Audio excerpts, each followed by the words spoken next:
table with Colombia. Now we have coming up for you right after a break the entrance of the defending champions Brazil and Bolivia. And there's always a tightening in the stomach and a certain expectation when the name Brazil comes up on the caption. Live commentary with Alan Parry and Martin O'Neill right up. Welcome to the Sausalito Stadium here in Viña del Mar on the coast. And we're looking forward to the first appearance this particular competition of the holders, Brazil. Great excitement about this new look Brazilian team as we look again at the geographical location of tonight's game. Just north of Valparaiso and about an hour and a half drive from Santiago. Bolivia, of course, who caused one of the major upsets in the early matches, their 1-1 draw in Valparaiso against Uruguay in their opening game. Here's the Brazilian team that will be in action tonight, and there will be a few unfamiliar names to you there, I'm sure. Not that many of the squad involved in the Italian World Cup a year ago. Some new names, most of them home-based under Falcao, the new man in charge since Italia 90. But always great excitement when any Brazilian team takes the field. The Bolivians have been forced into a couple of changes from the side which drew with Uruguay. Barrero taking the place of Aragon in goal. That's a disappointment for them. And Jiguchi coming in midfield. Otherwise, the same team that has already caused one upset in this competition. Can they, I wonder, cause another? Brazil have changed in the nature of their football over the years, and amazingly, they've only won this competition 4 times in 75 years, and that's always been on home soil. Hence the fact that it was in Rio a couple of years ago in the '89 competition that they clinched their 4th victory. But although, as I say, the Brazilians have disappointed a little bit in recent years in World Cups, not since 1970, and we've seen them win the foremost trophy in world football. I always, in particular, get a buzz when you see those famous yellow shirts out on the field, and very rarely are you that disappointed by a Brazilian team. Bolivia in the green shirts and white shorts, attacking from left to right in the first half. And alongside me, the former Northern Ireland international, captain in the World Cup of 1982. In fact, I think you may have actually played the Brazilians at some stage then, did you, Martin O'Neill? Way back, Alan, in 1973, when an All-Ireland select side, you know the political problems of Ireland and the Republic of Ireland, but an All-Ireland select side played in Dublin against the travelling band of Brazilian players in that time, 1973. It was a year before the '74 World Cup. And I tell you, if they had played the World Cup in '73, Brazil would have won it easily. We played the game. They beat us 4-3. How we got 3 goals against them, I never know. But I tell you what, one of the goals that a fella called Paulo Cesar scored from a free kick against the great Pat Jennings was one of the goals of the century. It was like a boomerang. I tell you, in all honesty, if there was no net there, and it would have come back to him.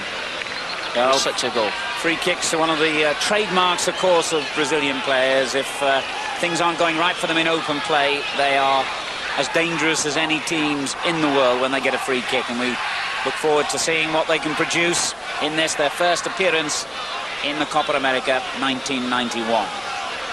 I may never get another chance to say it, but my big claim to fame is that I got hold of Clodoaldo's shirt at the end of that game, who was one of the great midfield players, the Brazilian of the great 70s side. Does he realise you've got it? He hasn't got a clue. He didn't know who I was. He thought I was stealing it. Well, here you go, Bolivia, just as adventurously as they did in that opening match against Uruguay. They seem to be the kind of side that isn't fearful of reputations. They showed that against Uruguay, and hopefully they'll continue to show it here tonight against Brazil. If they do, then we could be in for one of the games of the tournament. Mauro Silva in midfield for the Brazilians, and the clearance by Ferrofino only reaches another Brazilian, Mazinho. But they got it back again with Sanchez, Erwin Sanchez, and a good ball to the ever-dangerous Echeverri, who had a very good game in that opening match. Looks strong, left-footed player, just 20. Big and burly and always willing to take players on. I don't know how significant it is, but during the last year, Brazil have won the South American Under-17 and Under-20 championships. So it looks as though their future's in good hands. It remains to see what the senior team of the moment will do. And certainly that was a good challenge by Ricardo Roca. And Brazil go forward menacingly here with a lot of players. And a useful-looking ball for Careca. And problems straight away for Bolivia. That could be a penalty. And I'm sure that'll be the referee's verdict. Careca sent the ball spinning into the penalty area. The Bolivian defence were not concentrating. The goalkeeper Barrero came out, took the forward's legs, and the referee was quite right in awarding a penalty. He made a little bit of a meal of it, perhaps, but I don't think, Martin O'Neill, there can be much question that that was a penalty. There was no doubt whatsoever. A definite penalty kick. The goalkeeper's come at it very clumsily. Instead of going very bravely down and diving at his feet, he's gone sideways at it and almost stamped on the Brazilian forward as he tries to get round it. But a definite penalty, and if they convert it, it's a great start for Brazil. Less than 2 minutes gone, in fact, when the referee's whistle sounded. Barrero, who's only come into the side tonight, he replaced Aragon, who had a very good game against Uruguay, was injured, though, in that game. And those two had been vying for first choice, but what an awful start for Barrero, making that unnecessary challenge, although he may feel that a goal would have resulted anyway. And it looks like Neto, the man who's really in form, scoring goals regularly, 4 in his last 3 internationals, to face Barrero from the penalty spot.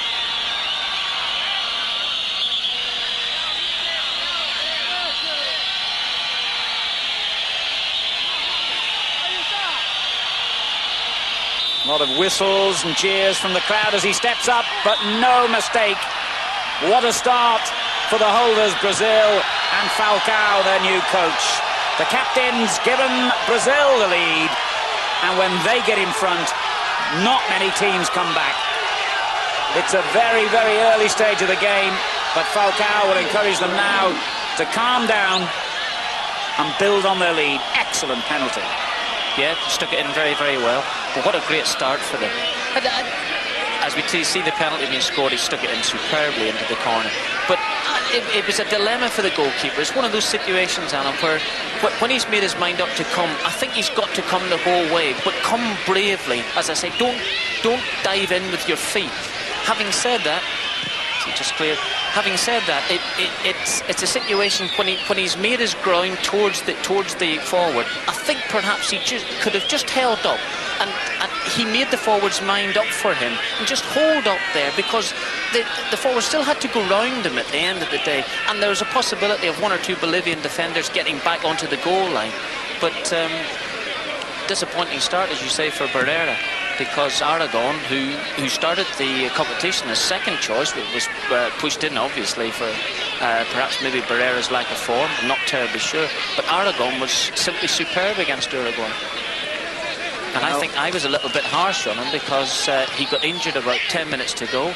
I thought he was lying down, taking the applause for playing so well in the game, but obviously hasn't recovered. And I wonder if Bolivia can recover from this. They took the lead, remember, in that match against Uruguay, and held on to it as well till the second half. But it's a wholly different proposition they face now. A goal down against the Copa America reigning champions, the mighty Brazil. Castillo trying to calm them down, and the experienced captain Melgar in midfield doing the same, but then they give the ball away again, and you can't afford to do that against Brazil too often. Neto with the through ball over the defence, but a bit too deep. Saldias retrieving it and finding Melgar again. Number 16 is Sanchez. Dispossessed, but fouled in the process. It's nice to get a start like that. You're a goal up without really having worked for it. And good skill here by Castillo. Had the ball taken off his toe, though, as he was shaping to shoot, but they And won it back again, now with Borga.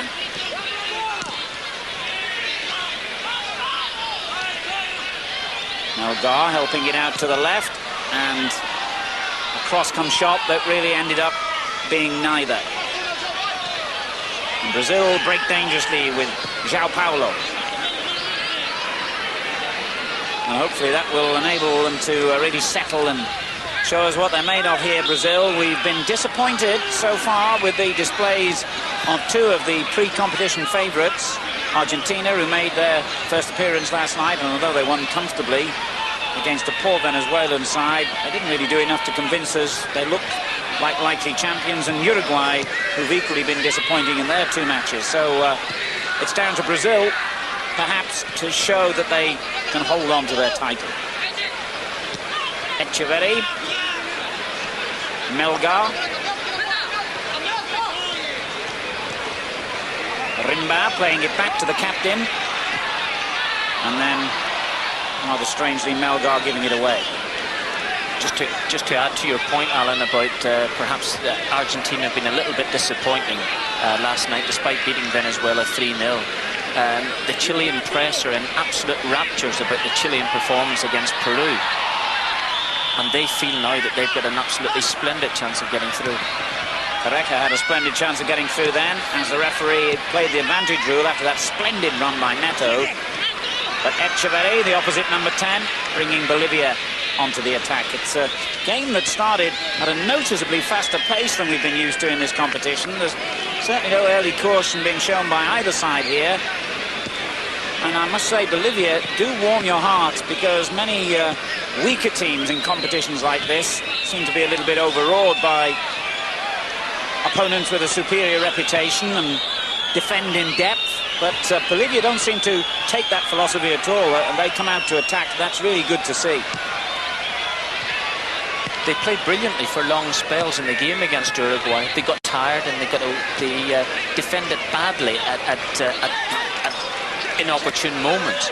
But I feel that perhaps they were the team that needed the goal start against Brazil, I suppose, to give them confidence. But they don't look as if they lack in confidence anyway at the minute. Bolivia, winners of the Copa América only once, their greatest day in their football history back in 1963, when they beat Paraguay in La Paz on home soil. But in the first 5 seasons they enter the competition, they failed to manage a single win in 25 matches. They have improved immensely since then, though. Renato's clearance, picked up here by Mazinho.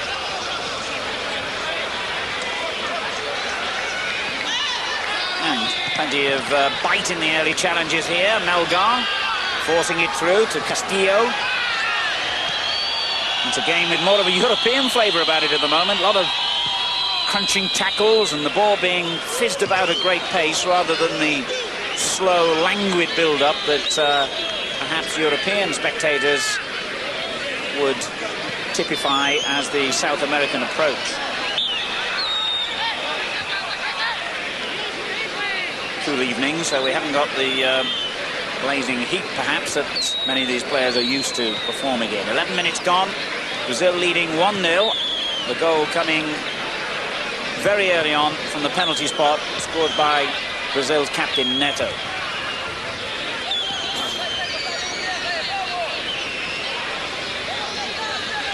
But Bolivia have settled down well. Sorry, Martin, I was going to say since then.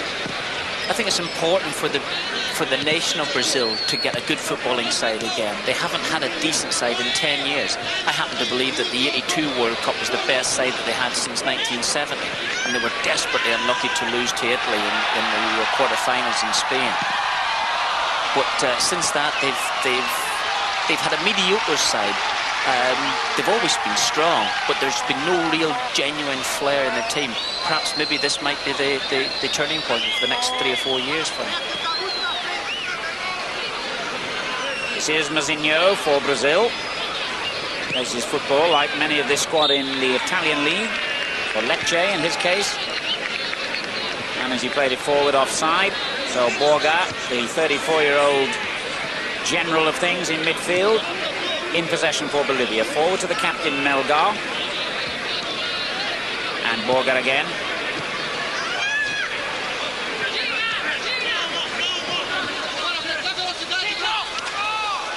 As she was saying, Brazil haven't had a really successful national team for a long time now, and by all accounts their domestic league is in a state of disarray. They need the encouragement of a good Copa America here. Castillo rolling in apparent agony after that challenge, which has produced a yellow card. The first of the game. Castillo already with a huge bandage around his thigh. And let's see if perhaps the injury and the tackle was quite as bad as he made it appear. Zinho is the culprit.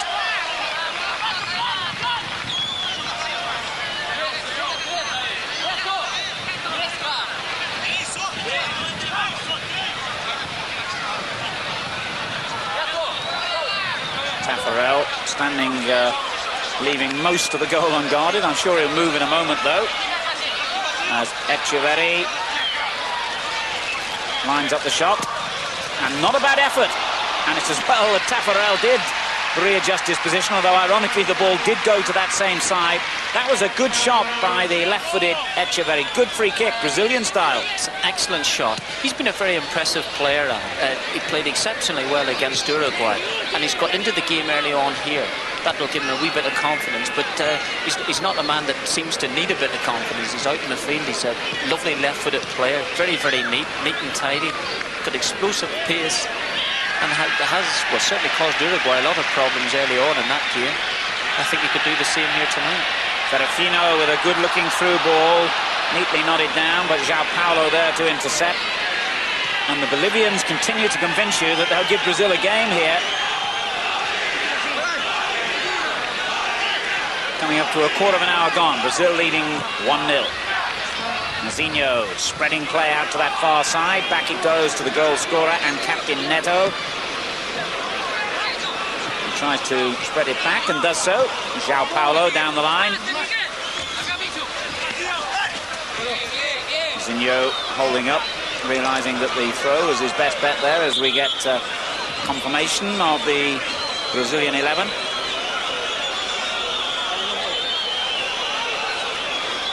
Careca concern, incidentally, is not the more famous of the three Carecas. In fact, they've all won international honours for Brazil. You may know that as we look at the Bolivian lineup in Brazil, the Portuguese style of family names is to have several, 6 or 7 is not unusual, and they settle on a surname, and that's the name they're usually known by. So that's why we sometimes get more than one player with a similar name.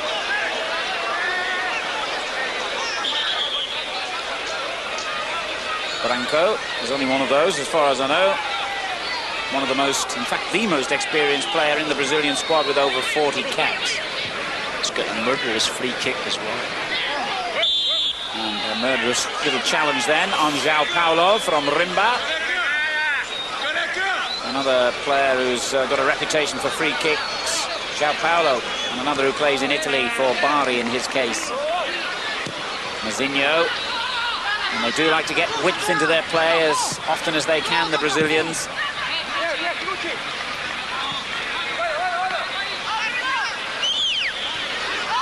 It's the first time, Alan, I've actually been disappointed that a goal has been scored in this competition. I've got a soft spot for Bolivia, and I think that they need it. They were a goal behind before they'd even settled in the match. I would have preferred they to get the first goal. It's not to be, but they're far from out of it at the moment. Yes, well, there's certainly there's no suggestion that they are likely to fall apart from the disappointment of conceding that early goal. But here's the man who unwittingly caused it, I'm afraid. Borrero, the replacement for the goalkeeper Aragon, who played in the first game.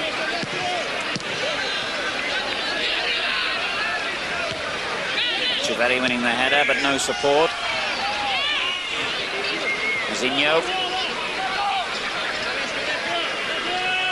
And he ran into a good position to get it back. Saldias came in with the challenge. Brazil's throw.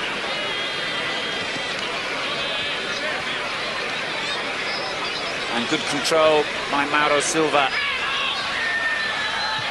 Number 7 there is Renato. And it was a bit of a 50-50 situation there. Difficult one for the referee. He made his mind up, and the free kick was instantly taken by Brazil. I thought it was good refereeing as well. Allowed the play to go on, try and keep it moving. Despite the fact that the free kick itself wasn't all that accurate. Neto, the goal scorer, 24-year-old, who's currently one of the big stars of Brazilian football, goes across to take the kick. And again, he has to, with no great ceremony, move the photographer's baggage out of the way. A good-looking kick, and the goalkeeper had to come and claim that, and was fouled as he did so. And he'll be happy that he heard the whistle then. So though he did well for a ball he had to really come and claim as his, he pushed it down into a dangerous area.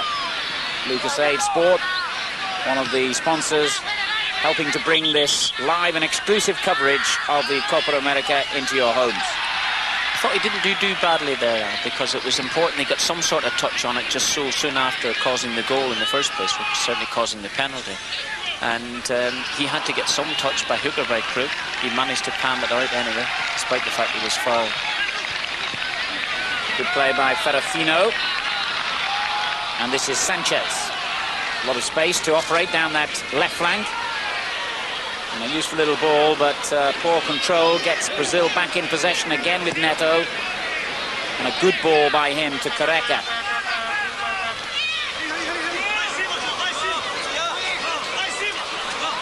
João Paulo just showing the ball to the defender, and then went the side he wasn't expecting. He's looking appealingly towards the referee, but it's only going to be a throw-in, I think. Now the Bolivians are arguing, saying that if it was a throw at all, it should have been a throw for us. I think Brazil were expecting a free kick, and a bit of confusion here about what he has given. Well, this is all a bit petulant. But I must say, I thought at first it was either going to be a free kick to Brazil or a throw-in to Bolivia. I'm not quite sure what the referee's come up with at the end of it all. Well, it looks as if he's coming for a corner. Yeah. Third choice.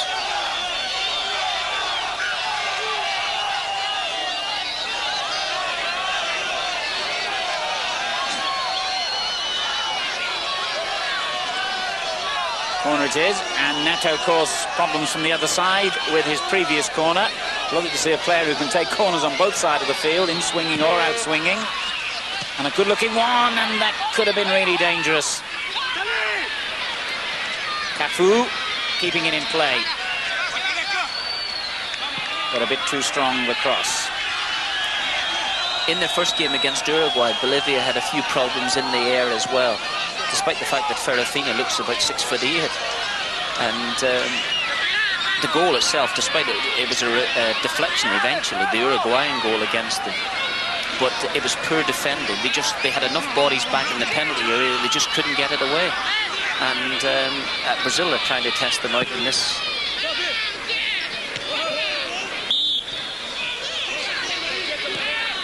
Free kick to Brazil.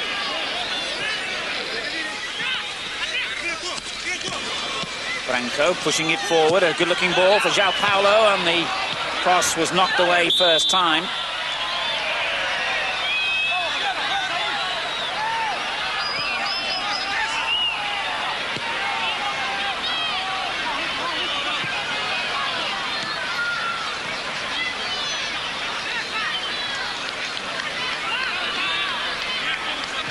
Very early yet to say whether this is a great Brazilian side, but I'll tell you what they have inherited: the old Brazilian strength of all the great sides. Really strong running players, powerful legs, and people who just niggle at you all the time, seem to get their body there just when you think that you've tipped the ball away from them, they've got the body in and they're moving again. But midway, or almost midway through the first half here, and Brazil lead Bolivia by 1-0 to 0, a penalty by Neto.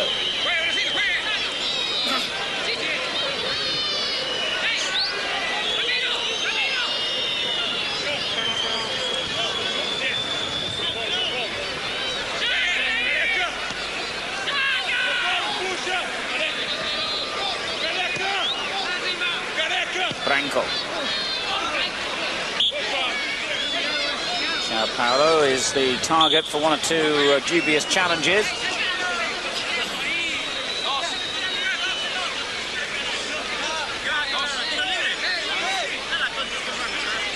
Branco with the free kick then for Brazil.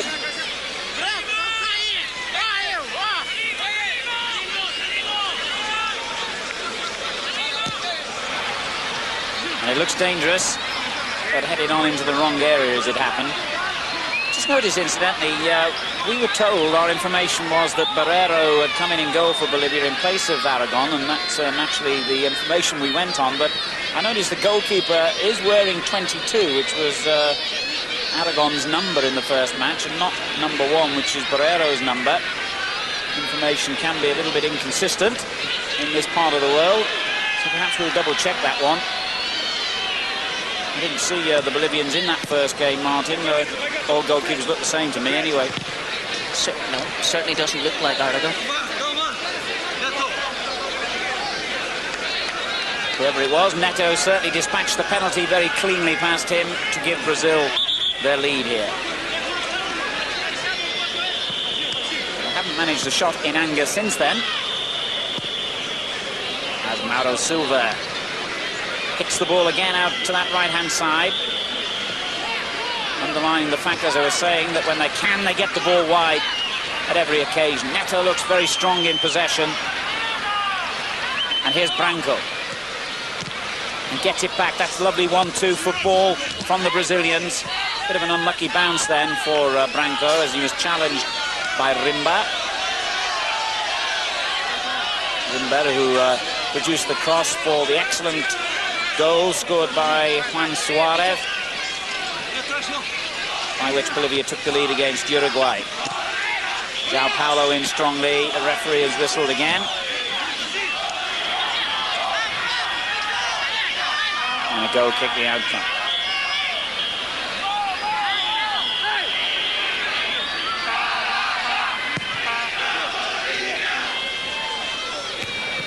Good downward header by Ricardo Roca. And now Borja.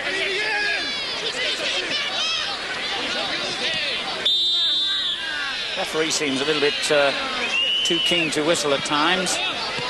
Not helping the flow of the game. 20 minutes to half-time. Brazil 1, Bolivia 0. That's great running by Sao Paulo. And a good little through ball at the end of it. Now, was that a foul by Saldias? The referee has said no, as Careca went down. I think he was right as well, too.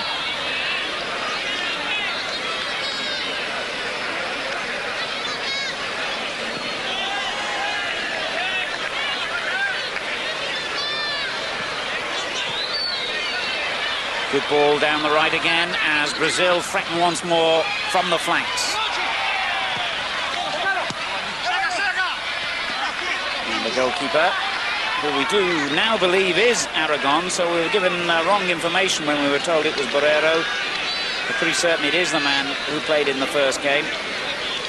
So until we hear to the contrary, we will assume that it is Aragon, and it was therefore his mistake that led to Brazil's penalty.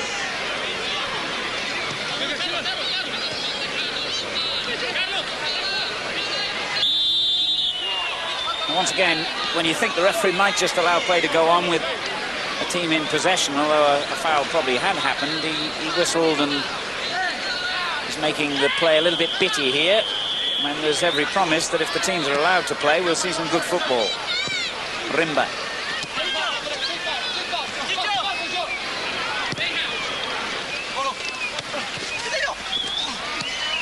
Well won by Mauro Silva.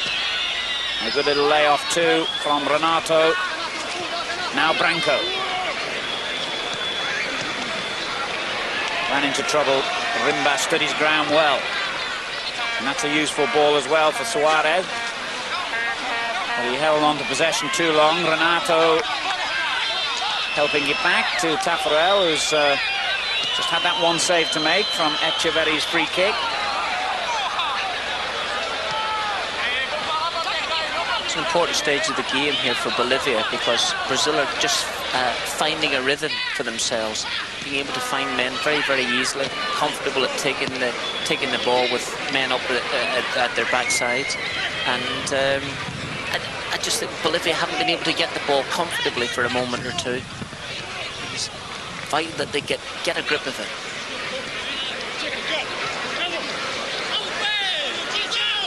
Now the referee does allow an advantage. Franco with a left-footed ball. Lovely ball. Careca has come away from his marker to find space on the right. Saldias is beaten, but not the second defender. Sanchez, who came to help out. Throw in to Brazil. Cafu will take it on the far side.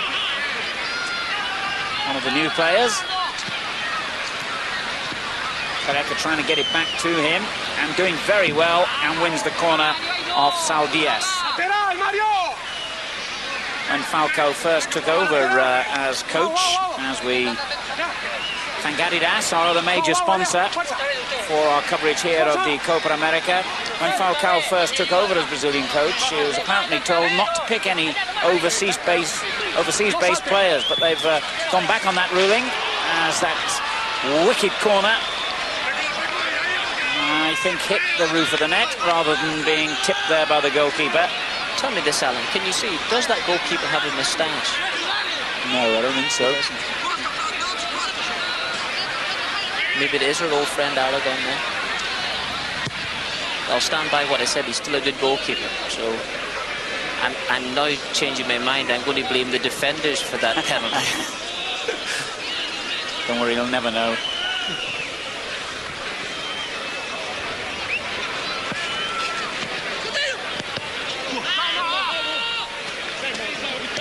Mauro Silva, Branco. You mean he won't get to hear our comments about him? Not out there, I wouldn't think so. It's unlikely. Good play here, Renato.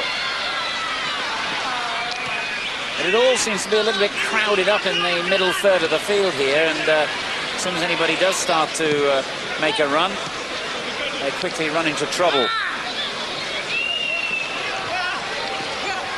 Doesn't seem to be a lot of space out there. No, there doesn't. Brazil were getting a lot of joy early on from being able to knock the ball wide, and but at the minute it's just a bit of a melee in the middle of the field. Borga for Bolivia. Good work by Ricardo Roca. Back now to Mazinho. João Paulo, ever willing and free to receive the ball, but he'll have to do a bit better with it than that. Brazil, a reminder, holders of the Copa America trophy. They beat Uruguay 1-0 with a goal by Romario, one of the absent players, playing in Europe, of course, in the '89 final in Rio, and that ended a wait of 40 years to get their name back on the trophy, and brought Brazil their first major football prize since the 1970 World Cup final. Somewhat surprising, really. Cortado gets it back to Taffarel. Another one playing his club football in Italy. What is Falcao's final position on the European-based players? Is he allowed to have them again? Yes, apparently they reached a compromise because the early results when he took over were not good at all. Yes. 1-1 and 9. Yeah, and I think he went something like 7 matches before recording his first win, and stated his case again that it simply is not doing anyone any good not picking them, and so he has been able to, and obviously he's got several of them in the squad here.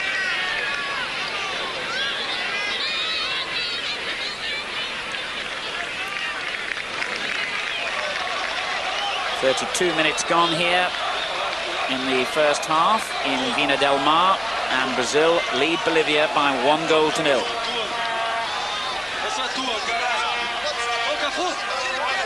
Surprisingly, the Bolivians look as though they're making an early substitution, unless there's been an injury we didn't spot. And as Cafu heads it away, Bolivia's throw.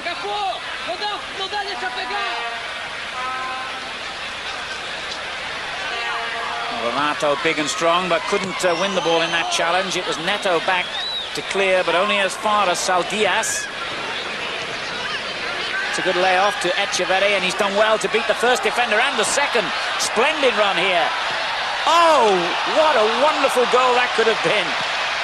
It looked as though it was on its way in, and the crowd rise to that marvellous piece of skill that would have graced any Brazilian shirt. Yeah, he's got magnificent skill. He was just looking up here to see if he could find an outside right or inside right there to come to help him.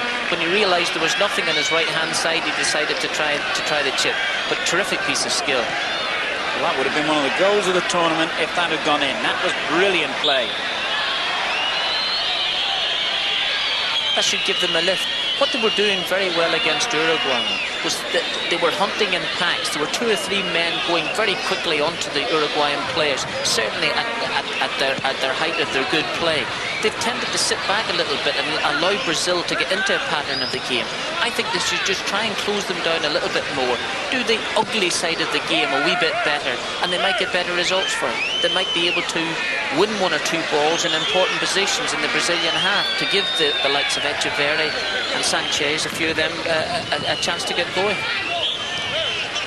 They most certainly possess skill when in possession. I think they've definitely been the surprise team of the tournament so far, coming with a not great reputation. They have played some good football, and most importantly of all, as I was saying earlier, they haven't been overawed by supposedly superior opponents. Neto with a lovely ball down the line for Renato.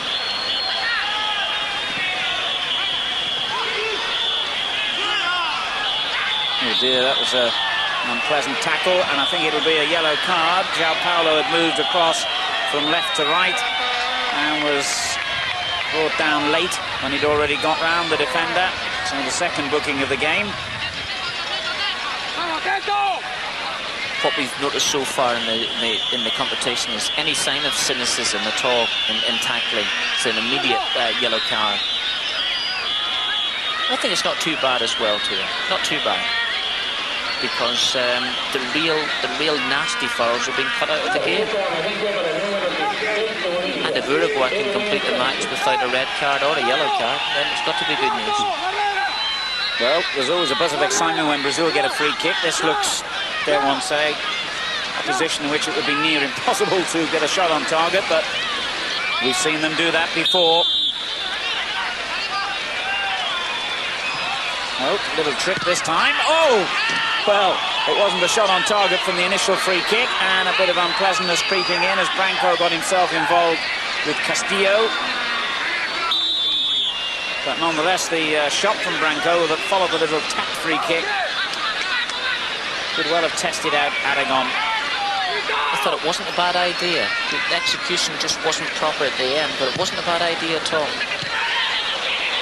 Here they go again. Brazil with 4 or 5 men forward this time. But Mazinho couldn't reach it. That's good defending by Rimba. Just kept in play then by Castillo. Forward by the captain Melgar, and a neat little layoff. Good interception though at a vital moment by Ricardo Roca. João Paulo couldn't reach it.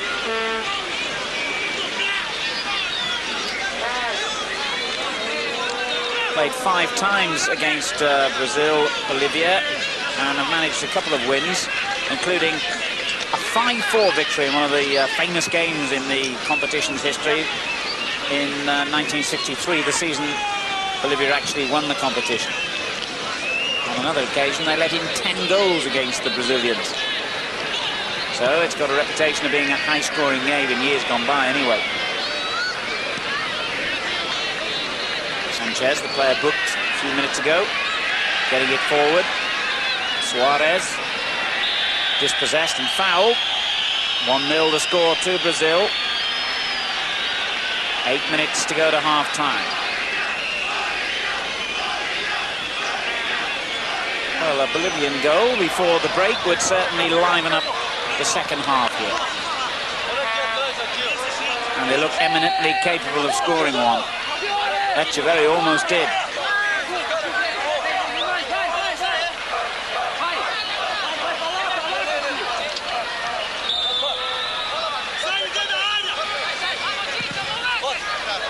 Not a bad free kick, that. It must have caught the defenders in two minds. It was whipped in to that far post at a good angle.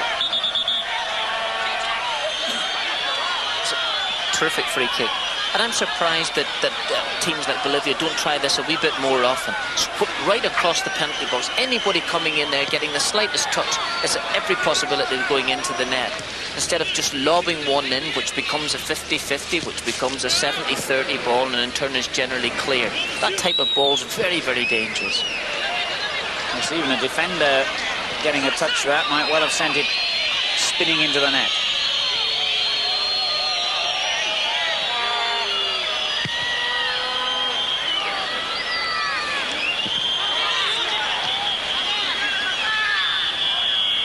Seven minutes to go to half-time. Castillo in possession for Bolivia. They trail 1-0. A wasted opportunity then. Despite the closeness of the free kick, in the last 10-15 years, well, we talk about the great Brazilian flair, the great attacking sides. I'll tell you what, one thing that they have done is they've tightened up defensively. Very, very tight. They don't concede too many goals. The record over the last few years, you'll look at it and see that I don't see them being beaten by 2s and 3s too often. No, that's right. They may not be as exciting to watch as some of the Brazilian teams of old, but they've added a new dimension to their play. And they still have players marvellously gifted in possession. I thought they were desperately unlucky in the World Cup against Argentina. They made most of the play. Conceded a sloppy goal. Yes, I was at that game. It was criminal, really, what happened that day, and I can remember the hundreds and hundreds of Brazilian supporters in the stadium in tears. They just couldn't believe they'd seen their team knocked out by the old enemy Argentina in a match in which they richly deserved to have won comfortably.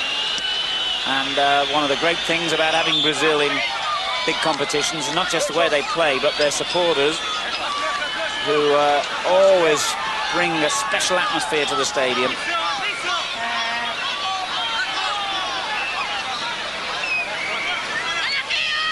Free kick here to Bolivia. Echeverri, who's looked their most dangerous player, swings it in, but this time far too close to Tafarel. And the best goalkeeper Brazil have had for a long, long time. As Martin was saying, they have had a reputation perhaps for defensive frailty in years gone by. The Brazilians have always got out of problems by having the ability to score goals from all over the field, and goalkeeper is one of the positions that gave them problems for many years since the great Ilmar used to play. But Tafarel looks the part, and to be signed by an Italian club as a goalkeeper underlines how good he is. Here's Careca. Poor ball by him. He was looking for João Paulo, who made the little run to the near post.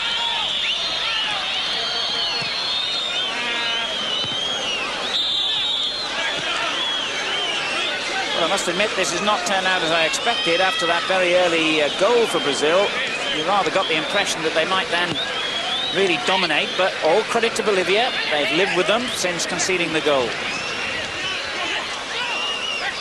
Problem now, no offside. Mauro Silva took a little bit too long making his mind up, though. Castillo for Bolivia. Sometimes you think if they broke with just a bit more pace, they could cause a problem or two to Brazil.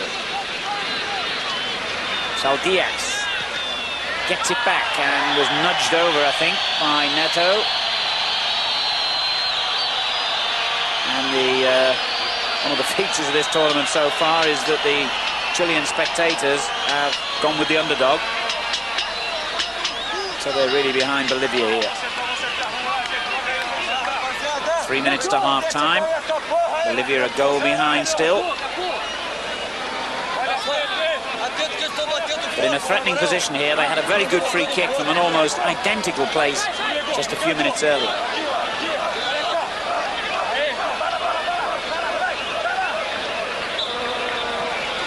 Same again by the looks of it. No, well, that was the intention, but he got it wrong this time.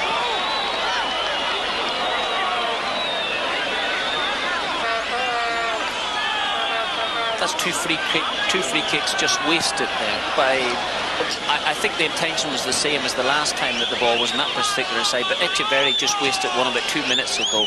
You'd mentioned they'd gone a wee bit too close to the goalkeeper. I wouldn't even mind that so much if there was a little bit of pace in the ball, so somebody coming darting in might be able to get a touch.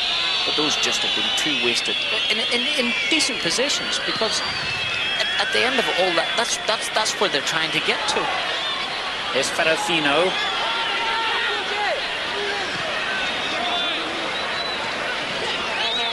Echeverri did well again, strong in possession. Here's the captain, Melgar. Chipped in and cleared by Gotardo. But they've got the Brazilians penned back at the moment. And they've got a throw. About a minute and a half of the first half remaining. Castillo in possession for Bolivia. They trail by a goal to nil here in this Group B match, Brazil's opening game of the tournament. Brazil the holders. Taguchi winning it back and finding Melgar, and that was a wasted ball again. Neto in possession. Branco. João Paulo. I think Brazil now happy to keep possession. They know that there's only about a minute to go in the first half. And that was a foul. Renato brought down.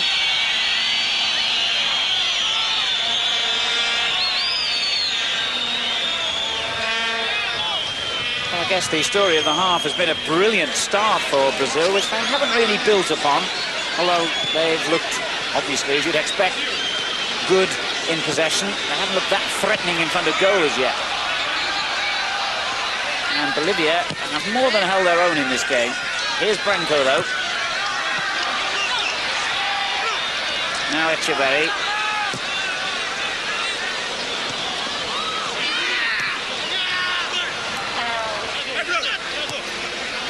João Paulo. We're now into time being added for stoppages.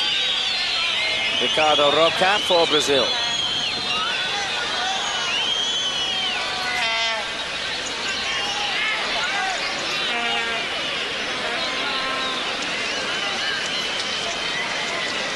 Mauro Silva doing well.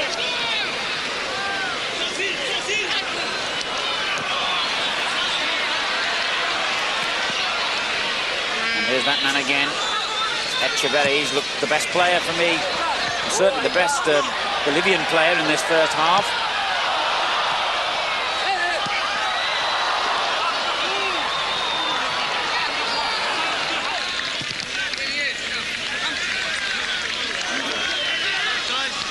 Players are being closed down so quickly in possession by both teams that the lack of space for players in possession has been the most noticeable feature of the half for me, as a free kick goes against Brazil here, and it's another good position for the Bolivians. And they won't want to waste this one, because we're now over a minute into time being added, and it's a marvellous opportunity. They've taken it quickly, perhaps too quickly, and it hit the referee. And in any case, that is the half-time whistle. So the first 45 minutes here in Viña del Mar ends with Brazil leading Bolivia by just 1-0, an early goal at that, and the penalty by Neto after goalkeeper Aragon had given it away with a reckless early tackle. Brazil 1, Bolivia 0. More action to come in the second half. And the way Bolivia have been playing, Brazil have got a game on their hands yet.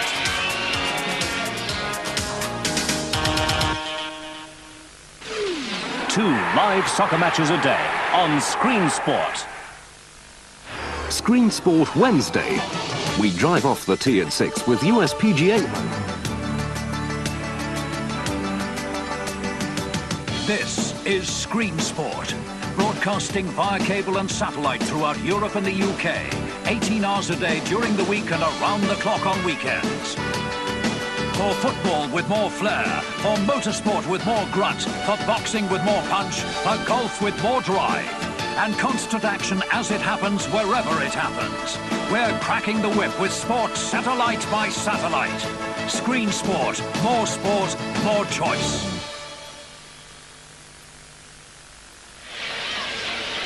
Well, they've installed new floodlighting here in Viña del Mar, but little to light up the night in the first half in this second match from Group B this evening. Brazil, with that early penalty in the driving seat, leading Bolivia at the break by a 1-0. But all in all, Martin, it's been a disappointment. Well, Brazil got off to a stupendous start, Phil. They got a goal early on. They didn't play for it. They were a goal in front after 2 minutes, and just a goalkeeping mistake, I felt, at that particular stage. But Bolivia clawed their way into the game without looking fantastically dangerous themselves. They're nice ball players, they can do a little bit, but eventually I think they have really got to believe in themselves that they can try and break Brazil down.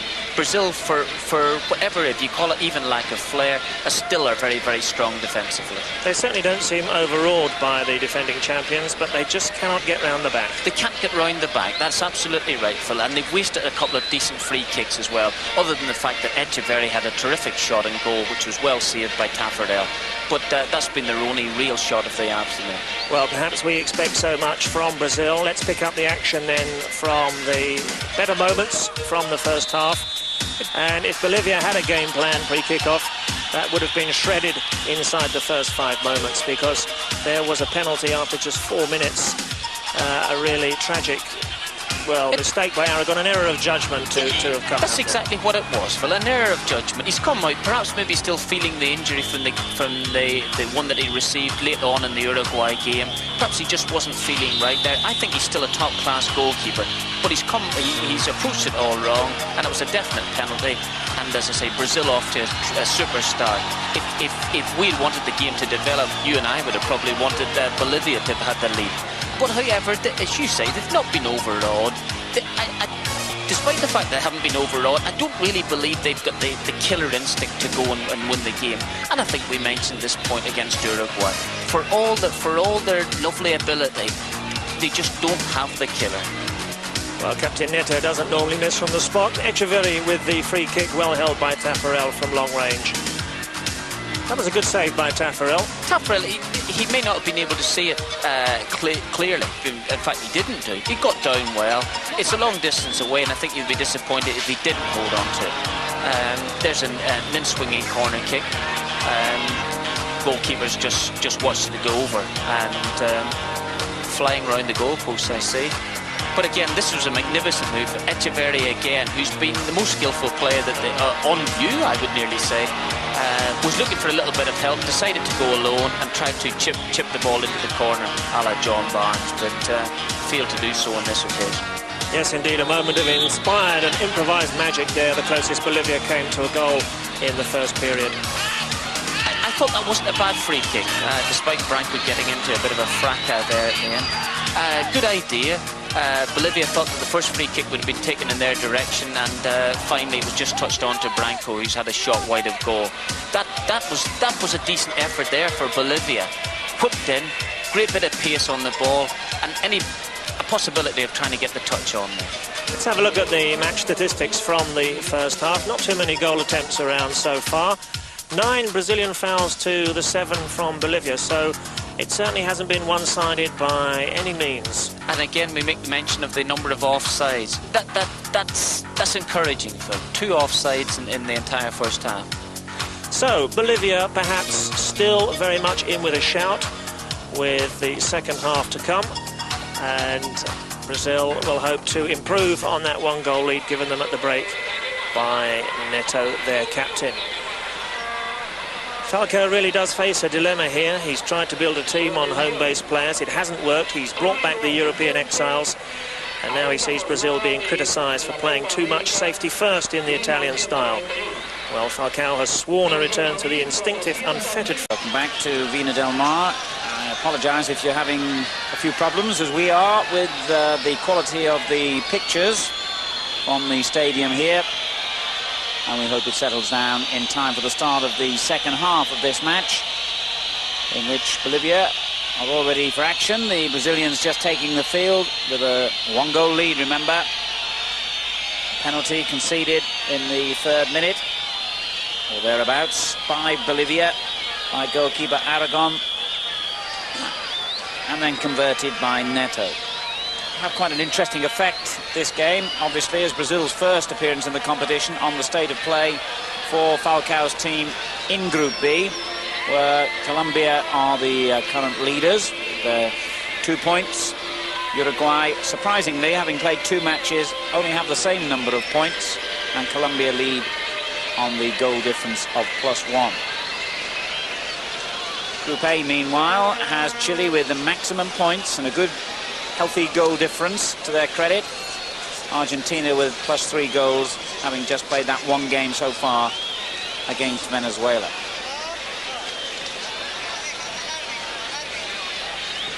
It looks as though having half-time substitution here. Suarez of Bolivia has gone off. There he is. And Valdivieso, I believe that is, number 21, has come on for Bolivia. I'm not sure whether the Brazilians might have made one as well there. Have another look at that in a moment, but Valdivieso on for Suarez, certainly for Bolivia. And they took Suarez, who was the goal scorer against Uruguay, off in that game as well in the 2nd half. Valdivieso is just 19. Still having a few problems with the quality of the pictures from Chile, and we hope it doesn't spoil your enjoyment as the 2nd half gets underway. Brazil, with this incredible record in world football, they've been in all 14 final stages of the World Cup, the only nation in the world to have done so. 3 World Cup victories in 1958, 1962, and the last time in 1970. Their record in the Copa America, 97 games before tonight, 53 of them won, 16 drawn, and 28 lost. Perhaps not as good as you would expect for a nation who's done so well at the world stage. And they've never won the Copa America on foreign soil. All their wins have come in Brazil. Valdivieso for Suarez, the confirmation there on the caption of Bolivia's half-time substitution.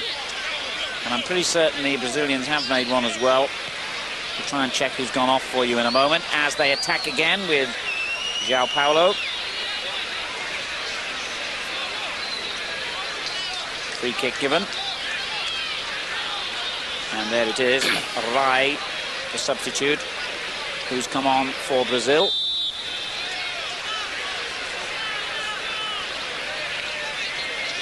So Aragon waiting in trepidation, no doubt, for this Brazilian free kick. Once again, it's a long way out. They haven't really had one in what you'd call a goal-scoring position yet, much to the goalkeeper's relief. Careca, incidentally, the player who's gone off for Brazil. Careca 2, as he's known. Oh, it's another Brazilian special. Did I say that was a position from which you couldn't score a goal? I should have known better. The Brazilians can score goals from free kicks from any position, and that was an absolute vintage strike. Unbelievable. It caught me, the goalkeeper, and the whole of the crowd here by surprise. It's a superb strike by Branco. It's actually got a deflection, believe it or not, just off the wall. I'm surprised. They've been talking about how good the goalkeeper Aragon is, and it's been bent in there. He's done very badly, despite the fact that Branco has been taking free kicks from endless positions in the World Cup. Here he's lined up 35, 40 yards out. I think the goalkeeper should have stopped it. Yes, and when you saw it again from behind the goal, you certainly took a deflection. I don't think he did. It just moved in the air. It just moved in the air. Incredible. It looked like a deflection at first, but when you saw it again, it didn't. And you have to say that your friend Aragon, I'm afraid, was at fault again there. Certainly gave away the penalty and probably should have done better from that free kick, but an incredible distance out. It's absolutely outrageous, the things they will try. We know, of course, that Branco's got a world reputation for whacking those free kicks from all ranges and angles.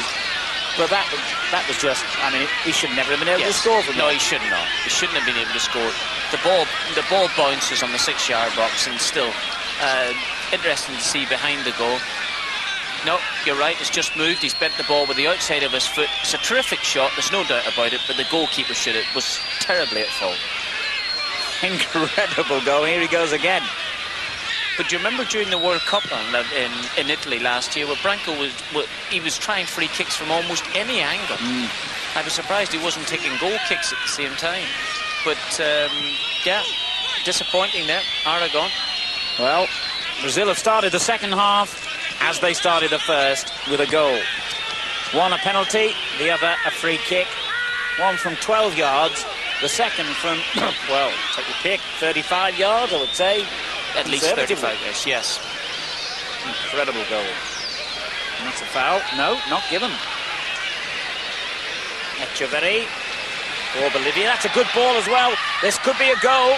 He's pulled it back, Sanchez, but then he went down at the vital moment when it looked as if he'd just done the right thing to put it back into a shooting position.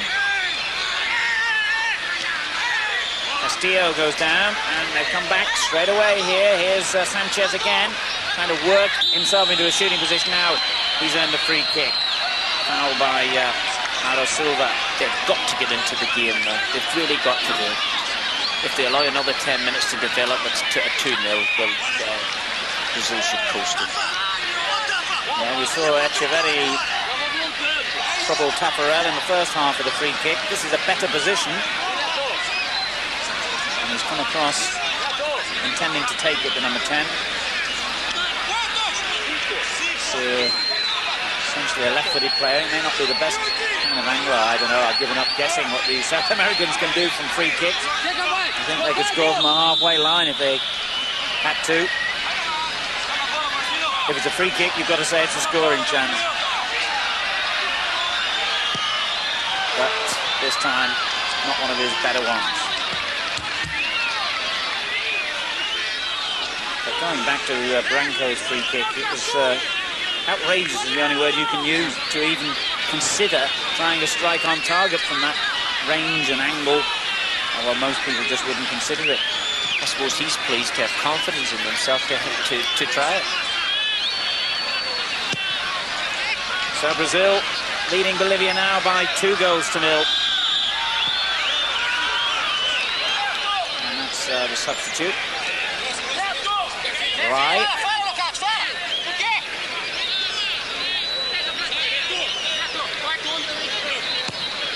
Neto with the free kick, almost sneaked through.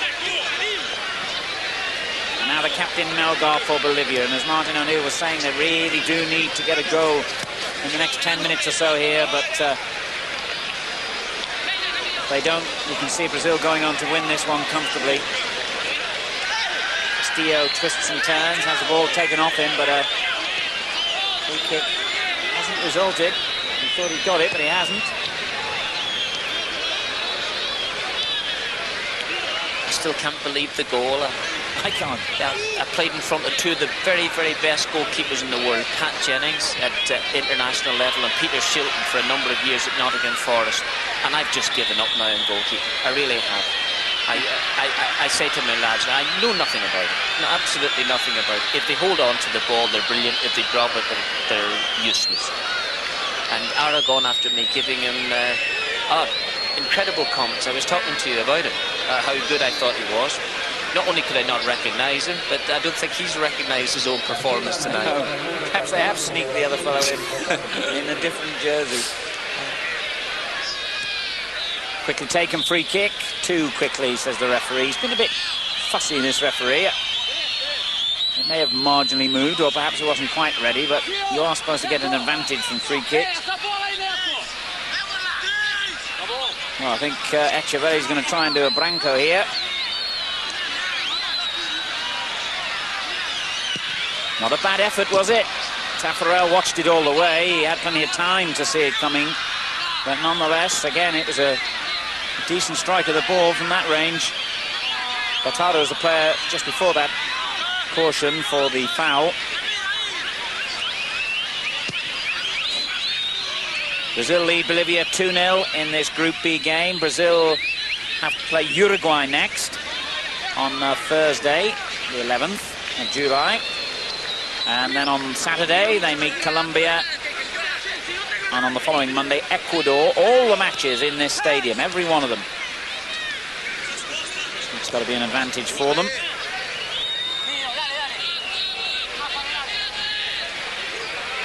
Good little turn there by Castillo. Got away from the defender well. Sanchez gets it back again. Looking for the free kick, I thought, a little bit there. The referee has whistled as he challenged Mauro Silva. And it's Brazil who get the free kick, not Bolivia, to their disappointment. Not been best impressed with the referee tonight, in all honesty.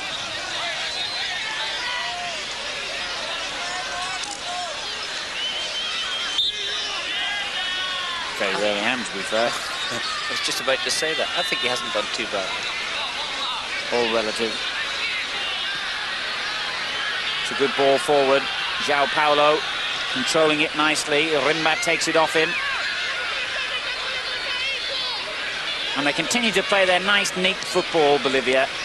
Whatever happens to them here, you've got to say they've done well enough in their 2 matches so far to suggest that they've got the makings of a side for the future, perhaps. A reasonably young side as well. They went close to qualifying for the Italian World Cup after a couple of very good home wins against Uruguay and Peru. But they eventually lost out to Uruguay on goal difference. They've been to the World Cup finals just twice in their history, 1930 and 1950. Lost every game, didn't score a single goal. And are obviously one of the weaker of the South American nations. But they've entertained here, and that's important. And Borga hears the whistle go, and once again, Brazil get the benefit of the doubt.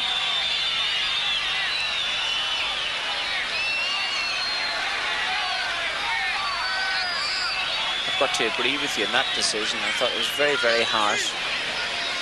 Brazilians tried to come over the top to the Bolivian forward and has been given a free kick for his efforts. Danger now, Renato, but he played the ball to the wrong man. I'm sure he thought he had his own player up in support then. Saldias gets it back to goalkeeper Aragon, who's had an unhappy night.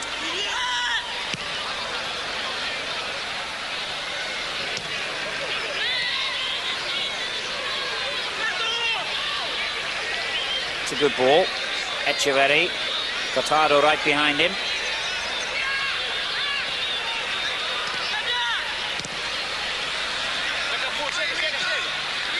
Saldias. And their play just around the opposition penalty area hasn't been as impressive as their build-up, really. Bolivia, that is. Renato's layoff. And Rai, the substitute, running into trouble and then trying to wrestle his way out of it again.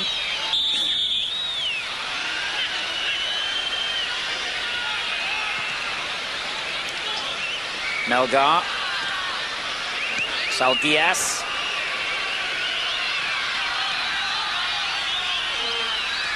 Castillo hugging the left touchline. 2 defenders immediately come across to cover, and he's won the throw.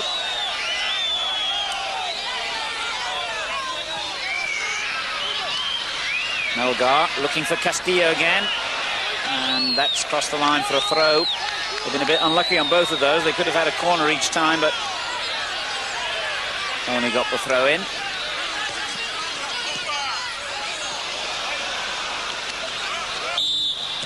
It's a foul, certainly. I don't really know why Sanchez was complaining about that.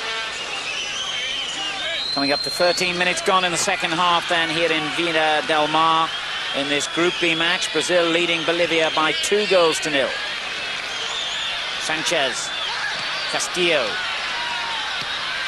And Echeverri had made a good run in the middle then, but they couldn't get the ball through to him.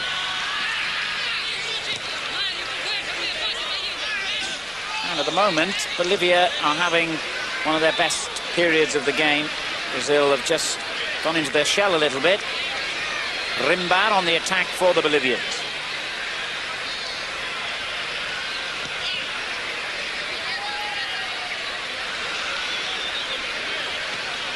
certainly in terms of possession they are, but again, their final ball, how often have we said it before? I mean, I know it's the most difficult thing in the world to score a goal, and it's obviously difficult to get into someone's penalty box unattended. But Bolivia, for all their lovely midfield work, approach play is very, very nice. Eventually, there's just no real fizz about the game. Well, let's see if Sanchez can provide some, though. Given away. Cafu easily able to make the interception.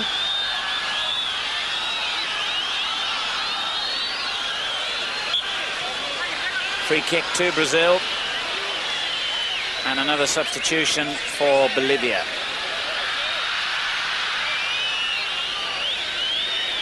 I've just taken a moment or two to study the sides that we've seen playing.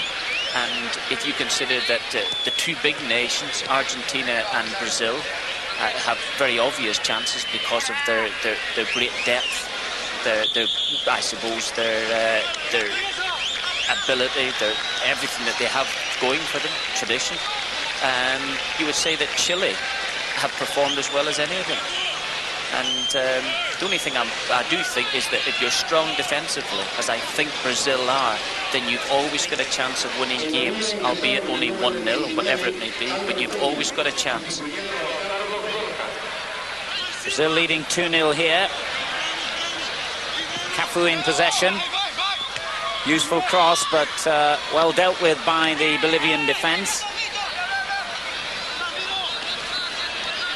Argentina, on the other hand, have got a couple of forward players, Canizia and La Torre, who definitely on the day are capable of winning matches on their own. Perhaps maybe if they survive defensively, they have those players who are capable of doing it. So far, I haven't seen enough flair in the Brazilian forwards. Here goes Saldias for Bolivia. Good little ball to his captain, Melgar. Incidentally, you would have seen they brought on another substitute, Bolivia, Peña, the number 19, coming on in place of Borga, number 7.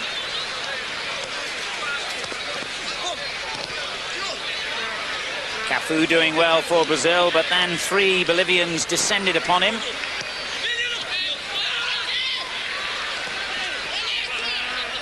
And play has gone back to the rather untidy midfield scramble that we had early on here.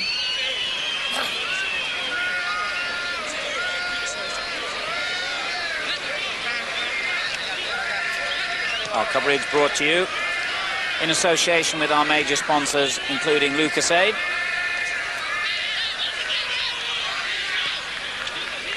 Castillo with the through ball. And Peña, the latest substitute, getting it back to him again. And a good run down the right by Rimba. Cross was a bit too flat, though. And there was a claim for handball then by Bolivia. Not a very realistic one.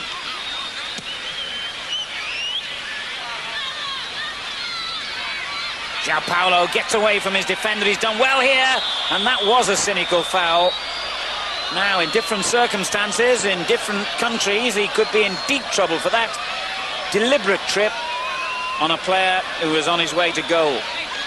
He's got a yellow card for it. I've seen in some of the European leagues players sent off for that, or worse, or not worse, I was going to say for less than that, because there was no doubt his man had beaten him. He wasn't exactly in a goal-scoring position, but he did have a player in the middle who was. Certainly deserved the yellow card, as Brazil now are going to make a substitution. I'm beginning to think you're absolutely right about the referee. That was the one foul in the game that deserved a sending off. And if they're being strict, if they're cutting down on offences very early on in the game by giving yellow cards for deserved offences, then that was a sending off offence. Yeah, certainly in England, we take the point now that he's bearing down in goal. He's gone clear of the defence. Well, what constitutes a sending off offence? If it was the Football League, he would have gone. I think you're right. They're waiting to bring on another substitute here. Mazinho 2 coming on. As we look again at the incident, Chiguchi, the player who was beaten here, beaten all ends up as well, and he knew it at that point, and he knew there was a player in the middle in a good position. He had to do something, and so he took the player's leg at the shin. It's hurt him sufficiently to have the stretcher brought on. And João Paulo is an exciting player, the kind of player that spectators come to watch, has gone off because of a cynical foul. And you have to say Chiguchi is a lucky man that he's not gone off as well. He is. I know we've got the benefit of seeing it in replay, but it was a terrible challenge. I mean, even in a harmless position, that would have been a bad foul, but in what was a position of danger to Bolivia, it comes under the heading of cynical. Justice would be done if Brazil could get something out of this. Normally justice isn't done in these situations.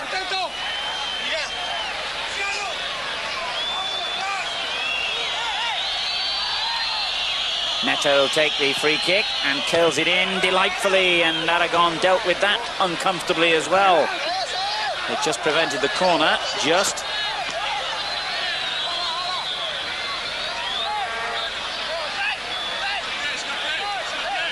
That was a wicked one. Was. Good free kick. Didn't know what the goalkeeper was doing at it. He didn't know whether to hold it. So he didn't prevent the corner. Yeah. Corner it is. Neto again takes it, and that's a beauty into the near post, headed away well. Back into that group of players, it could go anywhere, and that's a delightful little chip, and there was a push in the middle, and that should have been a penalty, surely. As Renato played it back in, there seemed to me a clear push in the back on the Brazilian player, but it's gone, and the referee has allowed play to go on. Peña in possession. We'll get back to that incident, hopefully, when we have a break in the play, as Renato plays it forward again. But they're back in possession with Chiguchi, and then he gives it away to Mazinho. We've got Mazinho 1 and Mazinho 2 on now.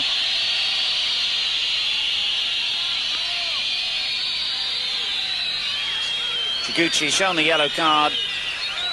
Many would feel it should have been red. That was for the earlier incident on João Paulo, who has gone off on a stretcher. Cafu gets it back. Dangerous cross. Oh, and he was just headed away by Mazinho too from his own player, ironically.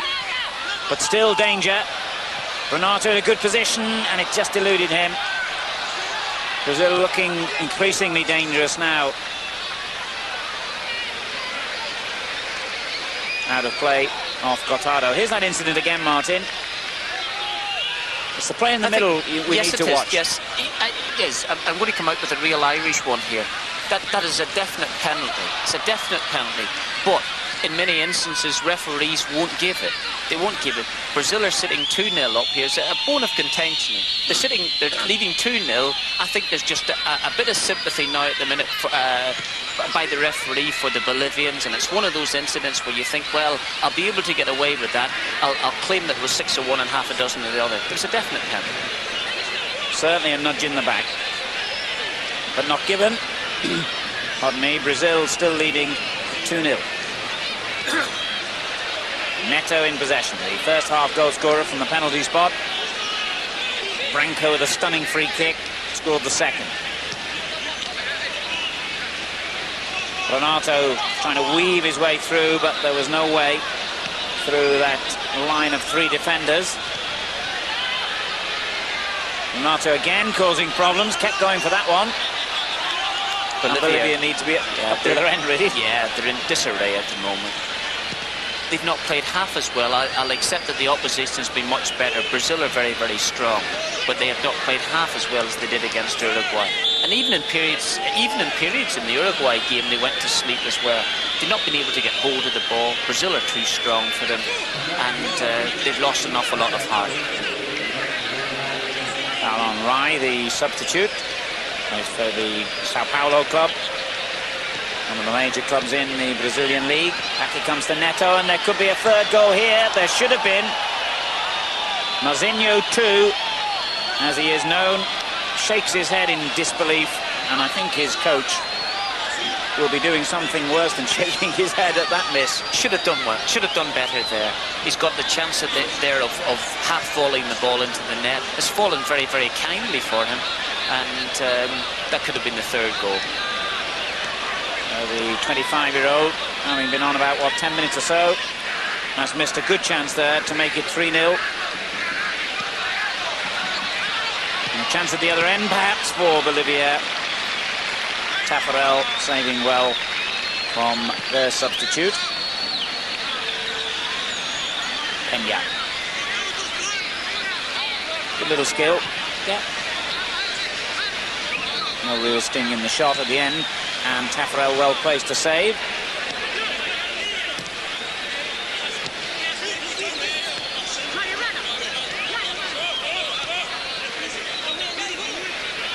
And Argentina's 3-0 victory over Venezuela, the biggest winning margin, although Chile have got 4 goals, of course, in one of their games, but 3-0 the biggest winning margin we've had as yet. I wonder if Brazil can match that.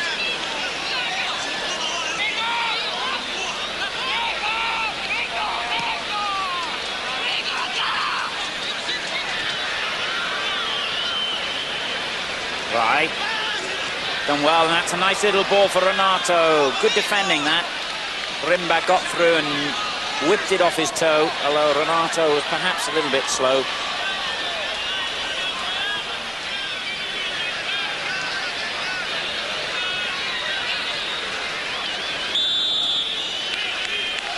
(2-0) the score, 20 minutes to go.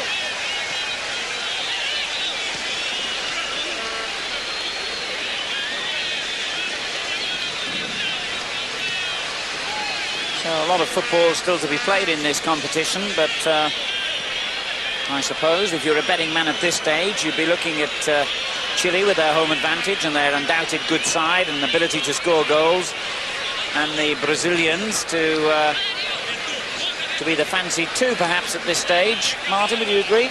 Yeah, in their particular group, very much so.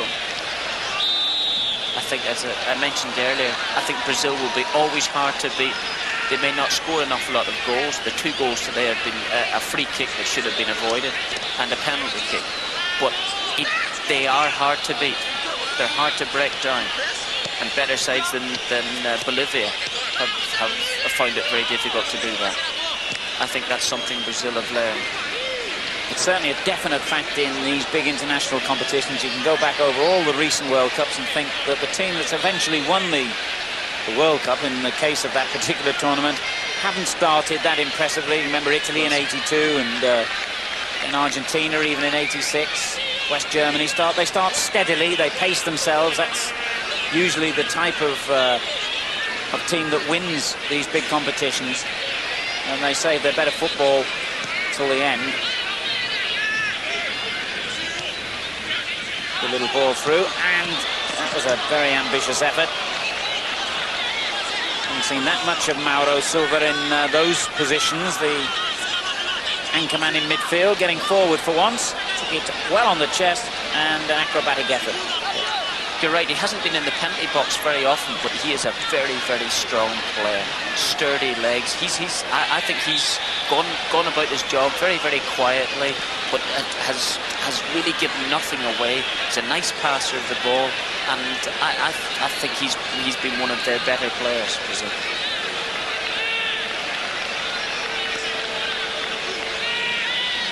Saudias for Bolivia. They're 2-0 down here, and needing the inspiration of a breakthrough goal. Can Saudias provide it? It went the wrong way, really. Ran straight into Cafu and straight into trouble. Renato. Brazil playing their way well out of that. He's big and strong, this lad. Ran through about 3 tackles there and delivered an excellent ball as well. Now, if they can get players in the box to support Mazinho here, maybe he won't need the support. Oh, dear. What an incredible miss. Well, it is a cliche to say it'd have to be harder to miss than to score, but there is no finer description of that incident. That was beyond belief. How did he miss it? I just can't believe it. I can't believe it. We're just about to say, but that was a terrific move. It's incredible. And he himself is just, it's a matter of tapping the ball into the net. My word. My word. I've seen a free kick that I couldn't believe, and I've now seen a miss from Rai, the substitute, that is equally astonishing. I mean, he could have fallen over, he could have thrown his shirt at the ball, taken his shoes and socks off and still got it in. He had plenty of time, although there was a defender coming in. He was so casual about it now. It was just a matter of just stepping up and tapping it in. Incredible miss. It was a great run as well. And a lovely ball by Renato, wasn't it, just before that? Here he is. He's done splendidly here. Renato's made a brilliant move. But fun enough, it was all started by Silva winning a ball that he had no right to win. And we watched Ray just coming straight through. Ah, it's one of those. Did he get it over the bar? I would imagine if you gave him that opportunity about 1,000 times in his career, he'd score 999 goals. I remember Gary Birtles. We were playing in a very important FA Cup game against Arsenal at the City Ground, and Gary Birtles for Forest missed a goal quite similar to that. He was, mind you, he had an excuse because it was onto his right foot and he was a left-footed player, but he missed from the same distance, and I didn't think I would wait another 15 years to see another miss like it. Castillo going forward well here. It's a splendid run by the Bolivian. Sanchez. Bit ambitious, that shot. Telling you a little story there about Gary Birtles. I suppose Brian Clough was very sympathetic to him missing from that range, was he? Especially since Frank Stapleton scored 3 minutes afterwards to knock us out of the competition. He said, what, hard luck Gary or something like that, did he? Something like that. Yeah. We watch it again here. I still can't believe it. I'm waiting. Well, as you say, he'll never get an easier opportunity in his life. You could look for a million excuses, and there isn't one. I mean, it didn't bobble. He couldn't have taken his eye off it. Do you know what? It makes me feel really good because a Brazilian has actually missed from a yard and a half out with an empty goal. They are human. There could be a goal from this attack, but Neto took his time. Well, when they look back on the highlights of this competition, that miss has to go in amongst them.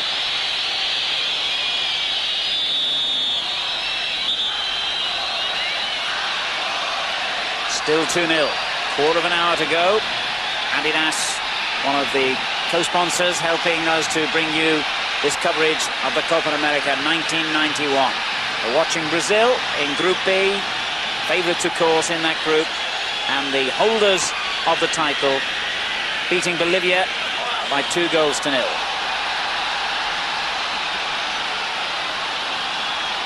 Bolivians have played well in patches of the game and patches of the field, but never well enough to really trouble Brazil. And their goalkeeper there, who gave away a penalty and was at fault in conceding a free kick, has not had a happy night. Nor indeed has Mr. Rai, whose miss I suspect will be seen quite a few times over on the endless TV stations in Brazil. Here he is. He'd be quite happy to go off at the moment. That must be preying on his mind. And you think Pele nearly scored once from the halfway line.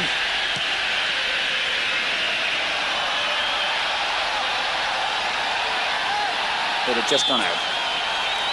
Despite the miss, Alan, despite it, really couldn't get that word out. But despite the miss, I think there are signs in the last 10 or 15 minutes that Brazil are just beginning to find their feet, beginning to find the passing movements, that little bit of flair that all great Brazilian sides possess. They're just beginning to find it. Obviously, the confidence of a 2-goal lead, they can disregard that miss by Ray, but it makes no difference. But just signs that things are coming together for them. Here's Melgar for Bolivia. Peña couldn't control it. Back it comes, though, to Castillo. Castillo again. But they're running a bit short of ideas now, Bolivia.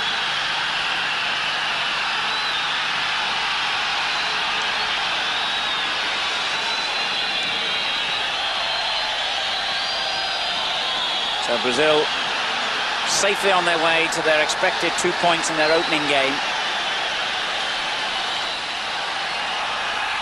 And there could be another goal here for Renato if he can get there. Good defending. Serafino whipped the ball away as the big and strong Renato was threatening. Here's Echeverri. bit unlucky there. He hit his own player on the back. Viña.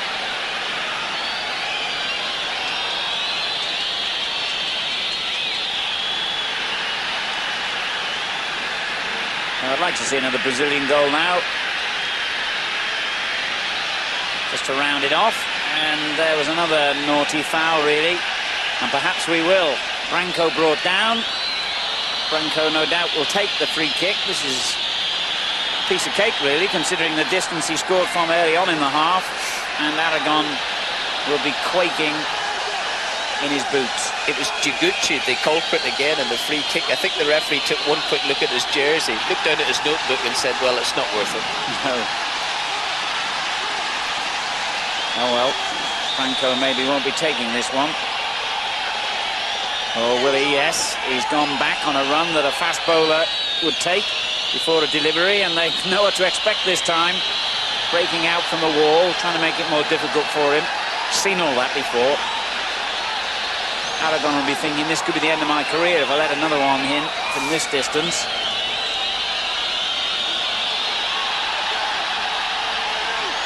The referee's trying to get the wall to move back. And he's doing it as indecisively as he's done quite a few things in this game. And look at that. Now, really, the referee should have taken the book out there and made him take the free kick again, because somebody broke long before he took the shot. 2-0 the score, 10 minutes to go.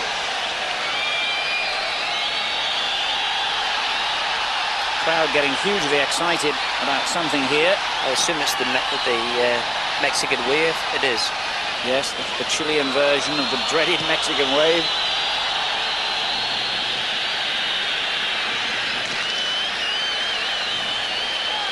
As Brazil go forward, Rai.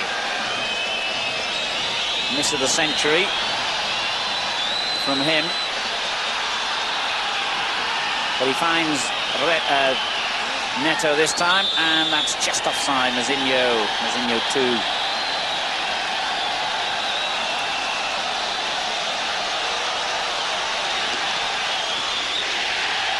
Couple of incisive pieces of play by Brazil again, just reminiscent of the old great sides. It's difficult not to draw comparisons with the great Brazilian sides. Yes, I know that Falcao, the coach, who was, of course, in one of those great Brazilian sides in the 82 World Cup team, yeah, one of the things he said when he took over the job, and apparently he ran a very successful fashion business and used to earn a bit of money from working for Brazilian TV, and had quite a comfortable life, and people said, well, you must be crazy to take this job on. And one of the things he said was, people have got to stop watching Brazilian teams and always harking back to the past, and it must be very, very difficult for the present players in any generation not to be compared with, well, you could roll them off your tongue, couldn't you, the all-time greats that have worn the yellow jersey. The game has changed. The players have changed, obviously, and people's expectations haven't changed. That's the one consistent factor. If it's Brazil, you automatically expect something special. Well, we've had a couple of very special moments from them in this game. It still must be an unbelievable privilege to pull on that yellow shirt. To know that you're representing Brazil. Don't care what level of it is, whether it's under 15, under 17, obviously the full level. They don't care what type of player you are. You pulled on that yellow shirt, it must be the greatest feeling in the world. Yeah, when you think it's the biggest country in the South American continent, and all those millions of youngsters, and poverty, of course, is a major problem in Brazil, who must dream of one day doing what these lads are doing tonight, playing for their country in a very important competition. That's a penalty, isn't it? No, I'm not sure he's given it. Well, once again, I would have to say I've seen them given for less than that. Let's have a look. I think he made a bit of a meal of it. Well, I think again, I've I've got to get. I'm probably siding with the referee there again. I think there's an ounce of sympathy. I do believe that the Bolivian defenders has poked his foot out. I don't think he meant to do it, and if it's not deliberate, it's not a penalty, I suppose. I have seen them given, but I don't think there was ever a chance the referee was giving it at this stage of the proceedings. No, I think that's probably right. 7 minutes to go. Brazil 2-0 up, but you just get the feeling that there might be a third on the way here. It's been looking likely for the last few minutes now. Neto, who set them off with the first half penalty, takes the corner and whips it in dangerously, but not a Brazilian on the end of it this time. But now there is. The other Mazinho. And they've been totally without threat, the defenders for Brazil in this game. They've had a comfortable existence. But then again, you know, when Bolivia did have those little patches of possession, they got players back behind the ball in midfield areas, and as Martin has been saying, they look a difficult side to get through. Yeah, I think Falcao will be very, very pleased with winning this match. Despite the fact it's only Bolivia, I say. Bolivia had the advantage of playing a game a couple of nights ago. And whether they talk about being tired, they're expecting that the winners are going to play 7 games in 15 days. Therefore, I feel that he'll think that it'll shake the cobwebs off them for this time. Bolivia, as I say, had the advantage of the game, had a very good result in terms of confidence. And they could have the threat of a goal here, but no. Brazil hold out. For the moment, anyway. Now the captain, Melgar, has won the corner. A leg corner with, well, less than 5 minutes to go, plus a little bit of time to be added for stoppages. Quite a lengthy stoppage, of course, when João Paulo will stretch it off.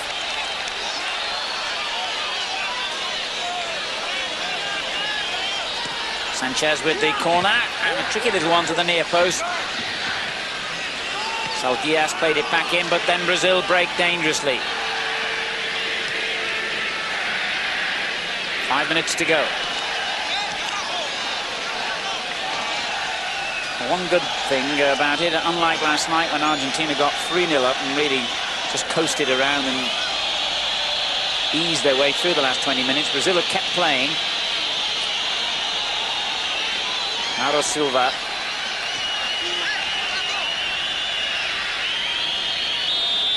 Cafu tried to win it back. Whistle's gone. Bolivia's ball. I think the Chilean press were savage in their annoyance at the way the Argentinians treated the last 25 minutes of that game against Venezuela. They sort of toying with the opposition, not something that went down too well anyway. But Argentina will feel that they were saving legs as much as anything else. Argentina's still probably the team everyone loves to hate after the 1990 World Cup. It's a new Argentina, this. It's a new Brazil we're watching tonight as well. And of the two, you have to say Brazil have certainly been the more impressive. And the standard of the opposition, Bolivia, as against Venezuela, has been better too. Good football from Brazil again. And that's a good little cross, and it comes to Renato, and it was well blocked by Saldias. Just kept in by Sanchez.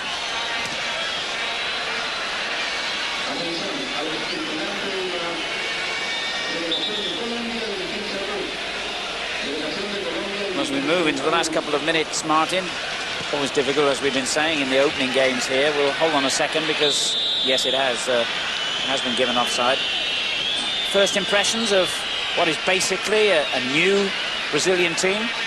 Yeah, I think they're strong. I think they'll be hard to beat. I think they'll be very difficult to beat. I probably didn't get completing the comparison or the contrast with Argentina. Argentina have got a couple of world-class forwards playing up there. There's always a possibility of them being able to turn the game on their own.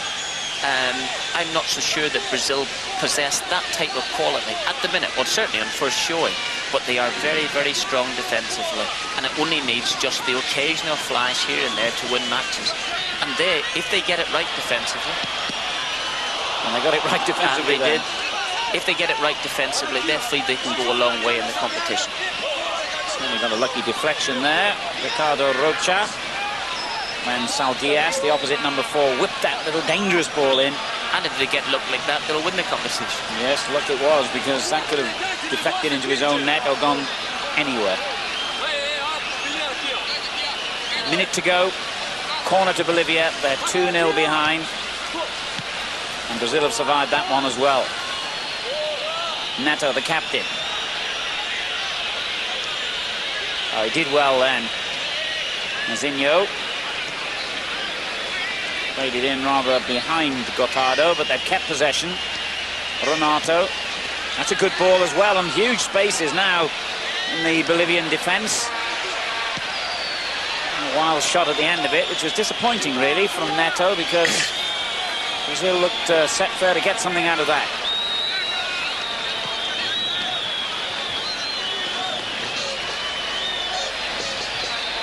Just like against Uruguay, Bolivia have had great difficulty in getting the ball away, despite the numbers they have back defensively.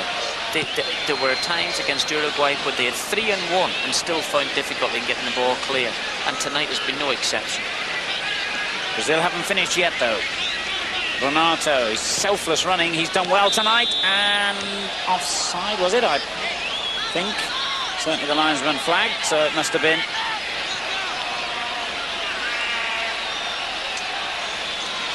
And we're now into stoppage time here in Viña del Mar. And Brazil have got the 2 points that they came for in this, their opening game in Group B. And Bolivia, after the promise of their opening draw against Uruguay, have been beaten. You're confident enough to say that? Yes. Melgar brought down. They've got a free kick. Taken by Sausalito. Echeverri lets it run on to Rimba. Echeverri wanted it back again and gets it. And finds Rimba. No, he's going to have a go himself. That could be a penalty, and it is. You got me worried now, Martin. Well, you said that the referee maybe wasn't giving the earlier penalty because it was too late in the game. He's given that one to Bolivia. No, he wasn't. There is a certain amount of sympathy. It's easy for me to say this, right, because he's not going to have a go at me, but there's a certain amount of sympathy in the referee's part for Bolivia. And that incident we talked about, the previous penalty incident, the one that we felt was a penalty for Brazil, I think he would have given it had it been at the other end. Gotardo with a rather clumsy challenge, certainly. And Bolivia have a very, very late opportunity here to make some impact on the scoreline. Sanchez will take it and will score into the corner. Good enough goal. Too late, I fancy. In fact, I think the referee, has he blown the final whistle? He has. It's all over. I think that's his decision. The players are as confused as the crowd. As Sanchez whips it into the corner of the net. That must have been the last kick of the game.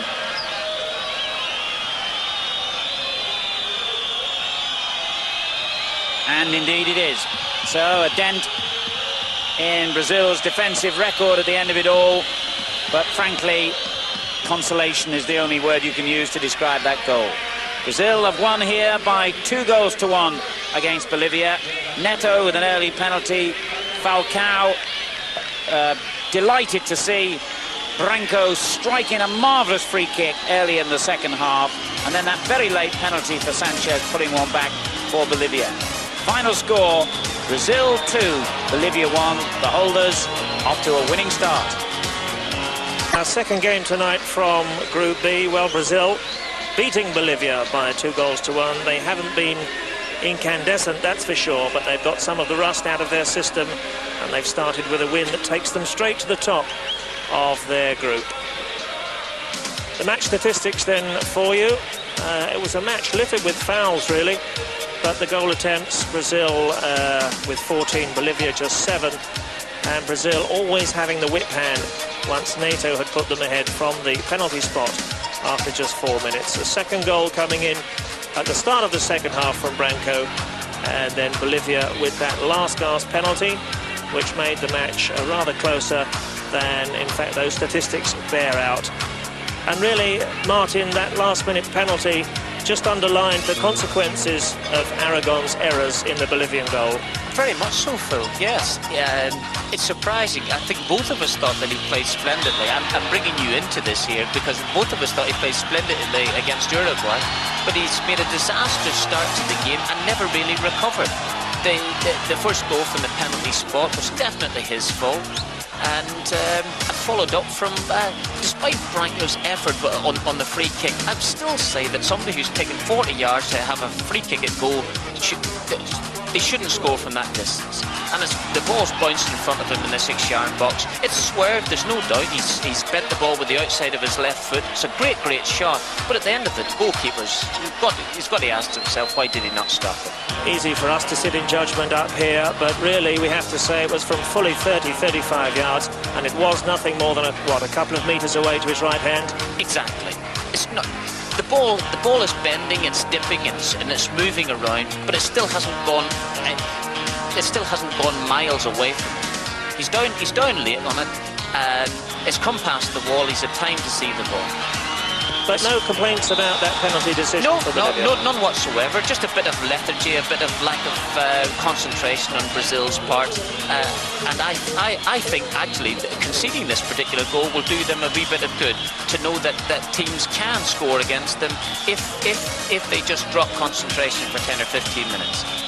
But Sanchez, the scorer then. Let's have a look at the group tables in Brazil's group. As we see, they come straight into the competition as defending champions. Well, they weren't 100% convincing tonight, but doing absolutely enough to see off Bolivia, and they go straight to the head of Group B. It's a very open group. Anything could happen there. Now then, Group A is where we'll be tomorrow evening as the Copa America for 1991 continues, and it will give us perhaps our first real chiller of the competition when Chile, the host nation, take on Argentina. There's bound to be a full house in Santiago for that one. It could well decide which of those two countries go forward to the Final Four. Chile really on a high after that 4-2 trouncing of Peru down here in Chile, but of the whole of South America. Chile and Venezuela to participate tomorrow. Chile taking on Peru, Venezuela taking on Argentina. The Group B results tonight: Uruguay 1, Ecuador 1. Earlier in the evening, Brazil beating Bolivia by 2-1. Well, we have now had 4 days of the Copa 91. We've had 8 games, and we've had 20 goals. That's a pretty good average so far. Long may it continue. We'll leave you tonight with the goals from Ecuador, Uruguay, and the 3 we've just seen: Brazil beating Bolivia by 2-1. From the whole commentary team here, on behalf of Martin O'Neill and Alan Parry, it's good night from the Copa 91.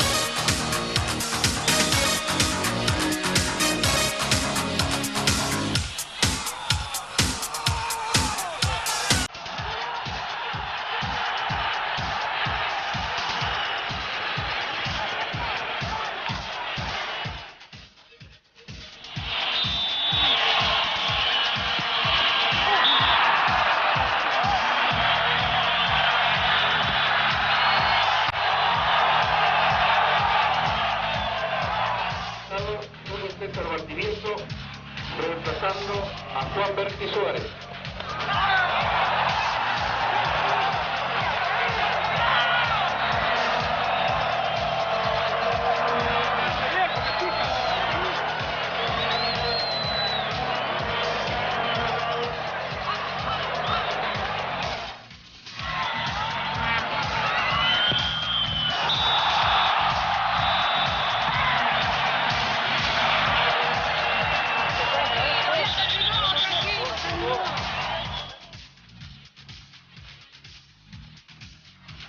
because he got injured about 10 minutes to go. I thought he was lying down, taking the applause for playing so well in the game, but obviously hasn't recovered. And I wonder if Bolivia can recover from this. They took the lead, remember, in that match against Uruguay and held on to it as well till the second half. But it's a wholly different proposition they face now. A goal down against the Copa America reigning champions, the mighty Brazil.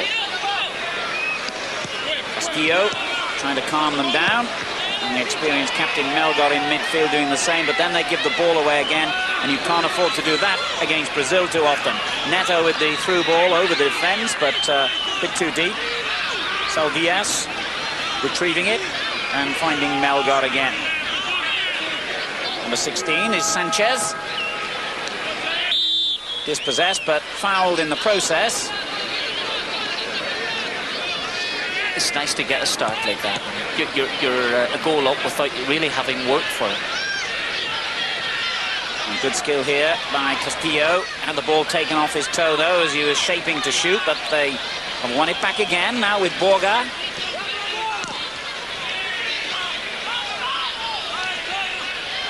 Melgar helping it out to the left, and a cross-come shot that really ended up being neither. And Brazil break dangerously with João Paulo. And hopefully that will enable them to really settle and show us what they're made of here, Brazil. We've been disappointed so far with the displays of two of the pre-competition favourites. Argentina, who made their first appearance last night, and although they won comfortably against a poor Venezuelan side, they didn't really do enough to convince us. They looked like likely champions, and Uruguay, who've equally been disappointing in their two matches. So it's down to Brazil, perhaps, to show that they can hold on to their title. Echeverri, Melgar, Rimba playing it back to the captain, and then rather strangely Melgar giving it away. Just to add to your point, Alan, about perhaps Argentina have been a little bit disappointing last night, despite beating Venezuela 3-0. The Chilean press are in absolute raptures about the Chilean performance against Peru, and they feel now that they've got an absolutely splendid chance of getting through. Careca had a splendid chance of getting through then, as the referee played the advantage rule after that splendid run by Neto. But Echeverri, the opposite number 10, bringing Bolivia onto the attack. It's a game that started at a noticeably faster pace than we've been used to in this competition. There's certainly no early caution being shown by either side here. And I must say, Bolivia do warm your hearts, because many weaker teams in competitions like this seem to be a little bit overawed by opponents with a superior reputation and defend in depth. But Bolivia don't seem to take that philosophy at all, and they come out to attack. That's really good to see. They played brilliantly for long spells in the game against Uruguay. They got tired and they defended badly at inopportune moments. But I feel that perhaps they were the team that needed the goal start against Brazil, I suppose, to give them confidence. But they don't look as if they lack in confidence anyway at the minute. Bolivia, winners of the Copa America only once, their greatest day in their football history back in 1963, when they beat Paraguay in La Paz on home soil. But in the first 5 seasons they enter the competition, they failed to manage a single win in 25 matches. They have improved immensely since then, though. Renato's clearance. Picked up here by Mazinho.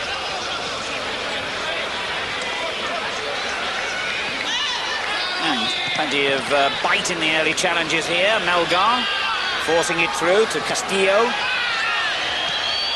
It's a game with more of a European flavour about it at the moment. A lot of crunching tackles and the ball being fizzed about at great pace, rather than the slow, languid build-up that perhaps European spectators would typify as the South American approach.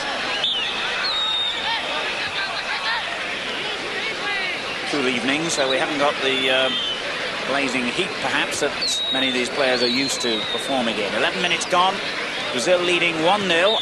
The goal coming very early on from the penalty spot, scored by Brazil's captain Neto.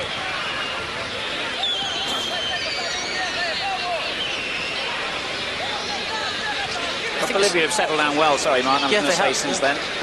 I think it's important for the nation of Brazil to get a good footballing side again. They haven't had a decent side in 10 years.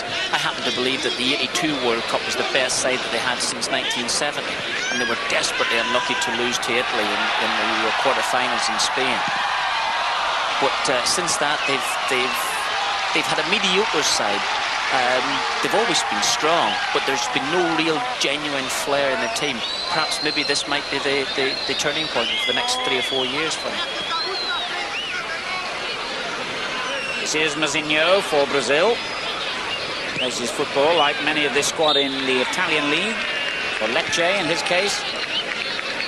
And as he played it forward offside, so Borga, the 34-year-old general of things in midfield, in possession for Bolivia. Forward to the captain, Melgar. And Borga again.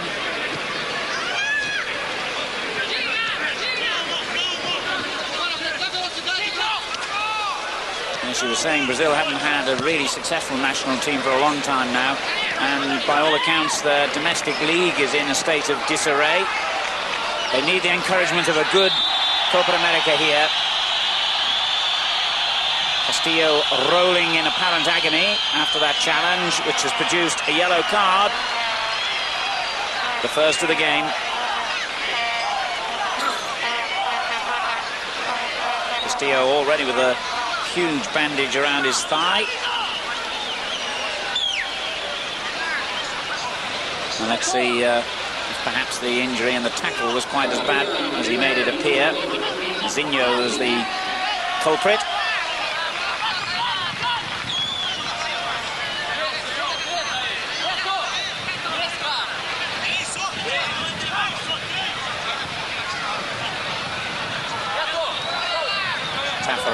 Standing, leaving most of the goal unguarded. I'm sure he'll move in a moment, though. As Echeverri lines up the shot. And not a bad effort. And it's as well that Tafarel did readjust his position, although ironically the ball did go to that same side. That was a good shot by the left-footed Echeverri. Good free kick, Brazilian style. It's an excellent shot. He's been a very impressive player. He played exceptionally well against Uruguay, and he's got into the game early on here. That'll give him a wee bit of confidence, but he's not a man that seems to need a bit of confidence. He's out in the field. He's a lovely left-footed player, very, very neat and tidy, got explosive pace, and has certainly caused Uruguay a lot of problems early on in that game. I think he could do the same here tonight. Ferrofino with a good-looking through ball, neatly nodded down, but João Paulo there to intercept. And the Bolivians continue to convince you that they'll give Brazil a game here. Coming up to a quarter of an hour gone, Brazil leading 1-0. Mazinho spreading play out to that far side. Back it goes to the goal scorer and captain Neto. He tries to spread it back and does so. João Paulo down the line. Mazinho holding up, realising that the throw is his best bet there as we get some kind of side that isn't fearful of reputations. They showed that against Uruguay, and hopefully they'll continue to show it here tonight against Brazil. If they do, then we could be in for one of the games of the tournament. Mauro Silva in midfield for the Brazilians, and the clearance by Ferrofino only reaches another Brazilian, Mazinho. But they got it back again with Sanchez, Erwin Sanchez, and a good ball to the ever-dangerous Echeverri, who had a very good game in that opening match. Looks strong, left-footed player, just 20. Big and burly and always willing to take players on. I don't know how significant it is, but during the last year, Brazil have won the South American Under-17 and Under-20 championships. So it looks as though their future's in good hands. It remains to see what the senior team of the moment will do. And certainly that was a good challenge by Ricardo Roca. And Brazil go forward menacingly here with a lot of players. And a useful-looking ball for Careca. And problems straight away for Bolivia. That could be a penalty. And I'm sure that'll be the referee's verdict. Careca sent the ball spinning into the penalty area. The Bolivian defence were not concentrating. The goalkeeper Barrero came out, took the forward's legs, and the referee was quite right in awarding a penalty. He made a little bit of a meal of it, perhaps, but I don't think Martin O'Neill, there can be much question that that was a penalty. There was no doubt whatsoever. A definite penalty kick. The goalkeeper's come at it very clumsily. Instead of going very bravely down and diving at his feet, he's gone sideways at it and almost stamped on the Brazilian forward as he tries to get round it. But a definite penalty, and if they convert it, it's a great start for Brazil.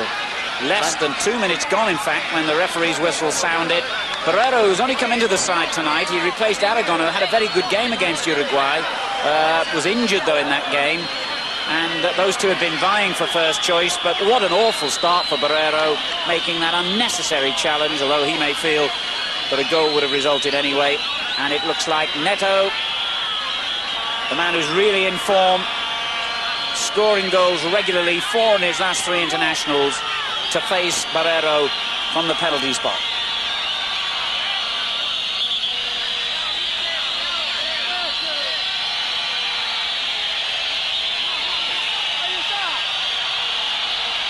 A lot of whistles and cheers from the crowd as he steps up, but no mistake. What a start for the holders, Brazil, and Falcao, their new coach. The captains given Brazil the lead, and when they get in front, not many teams come back. It's a very, very early stage of the game, but Falcao will encourage them now to calm down and build on their lead. Excellent penalty. Yeah, stuck it in very, very well. But what a great start for them. As we see the penalty being scored, he stuck it in superbly into the corner.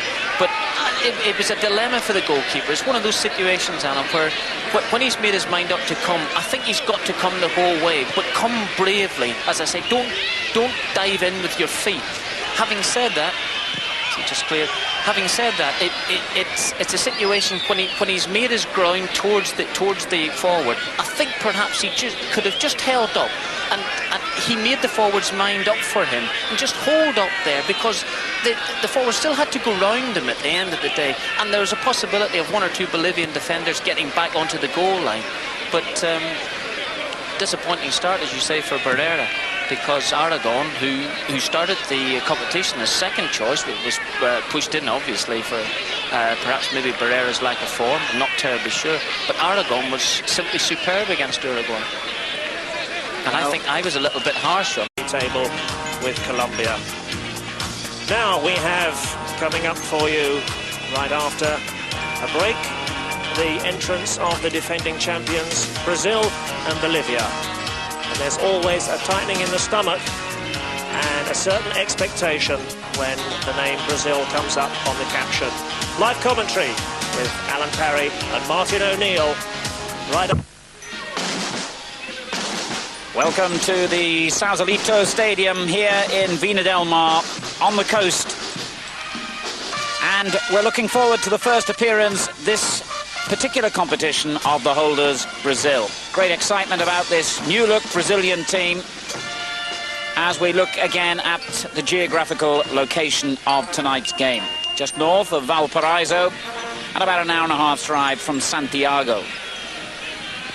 Bolivia, of course, who caused one of the major upsets in the early matches, their 1-1 draw in Valparaiso against Uruguay in their opening game. Here's the Brazilian team that will be in action tonight, and there will be a few unfamiliar names to you there, I'm sure. Not that many of the squad involved in the Italian World Cup a year ago. Some new names, most of them home-based under Falcao, the new man in charge since Italia 90. But always great excitement when any Brazilian team takes the field. The Bolivians have been forced into a couple of changes from the side which drew with Uruguay. Barrero taking the place of Aragon in goal. That's a disappointment for them. And Jagucci coming in midfield. Otherwise, the same team. that has already caused one upset in this competition. Can they, I wonder, cause another? Brazil have changed in the nature of their football over the years, and amazingly, they've only won this competition 4 times in 75 years, and that's always been on home soil. Hence the fact that it was in Rio a couple of years ago in the '89 competition that they clinched their 4th victory. But although, as I say, the Brazilians have disappointed a little bit in recent years in World Cups, not since 1970, and we've seen them win the foremost trophy in world football. I always, in particular, get a buzz when you see those famous yellow shirts out on the field, and very rarely are you that disappointed by a Brazilian team. Bolivia in the green shirts and white shorts, attacking from left to right in the first half. And alongside me, the former Northern Ireland international, captain in the World Cup of 1982. In fact, I think you may have actually played the Brazilians at some stage then, did you, Martin O'Neill? Way back, Alan, in 1973, when an All-Ireland select side, you know, the political problems of Ireland and the Republic of Ireland, but an All-Ireland select side played in Dublin against the travelling band of Brazilian players in that time, 1973. It was a year before the '74 World Cup, and I tell you, if they had played the World Cup in '73, Brazil would have won it easily. We played the game. They beat us 4-3. How we got 3 goals against them, I never know. But I tell you what, one of the goals that a fella called Paulo Cesar scored from a free kick against the great Pat Jennings was one of the goals of the century. It was like a boomerang. I tell you, in all honesty, if there was no net there, and it would have come back to him. It was such a goal. Free kicks are one of the trademarks, of course, of Brazilian players. If things aren't going right for them in open play, they are as dangerous as any teams in the world when they get a free kick, and we look forward to seeing what they can produce in this, their first appearance in the Copa America 1991. I may never get another chance to say it, but my big claim to fame is that I got hold of Clodoaldo's shirt at the end of that game, who was one of the great midfield players, the Brazilian of the great 70s side. Does he realise you've got it? He hasn't got a clue. He didn't know who I was. He thought I was stealing it. Well, here go Bolivia, just as adventurously as they did in that opening match against Uruguay. They seem to be the formation of the Brazilian 11.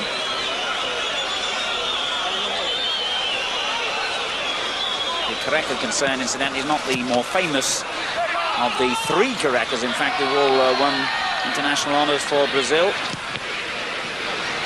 You may know that as we look at the Bolivian lineup in Brazil, the Portuguese style of family names is to have several, 6 or 7 is not unusual, and they settle on a surname, and that's the name they're usually known by, so that's why we sometimes get more than one player with a similar name.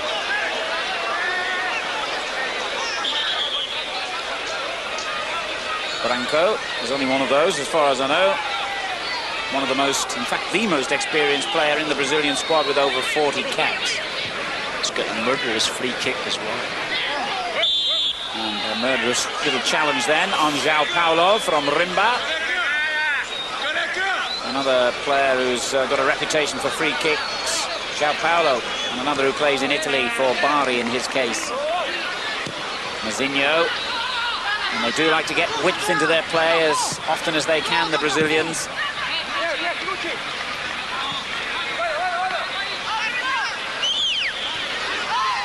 First time, Alan, I've actually been disappointed that a goal has been scored in this competition. I've got a soft spot for Bolivia, and I think that they need it. They were a goal behind before they'd even settled in the match. I would have preferred they to get the first goal. It's not to be, but they're far from out of it at the moment. Yes, well, there's certainly there's no suggestion that they are likely to fall apart from the disappointment of conceding that early goal. But here's the man who unwittingly caused it, I'm afraid. Borrero, the replacement for the goalkeeper Aragon, who played in the first game.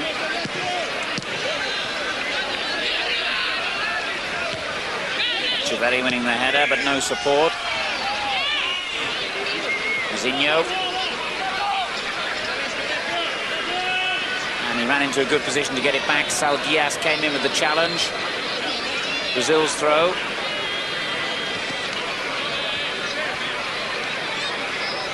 And good control by Mauro Silva. Number 7 there is Renato. And it was a bit of a 50-50 situation there. Difficult one for the referee. He made his mind up, and the free kick was instantly taken by Brazil. I thought it was good refereeing as well. Allowed the play to go on, try and keep it moving.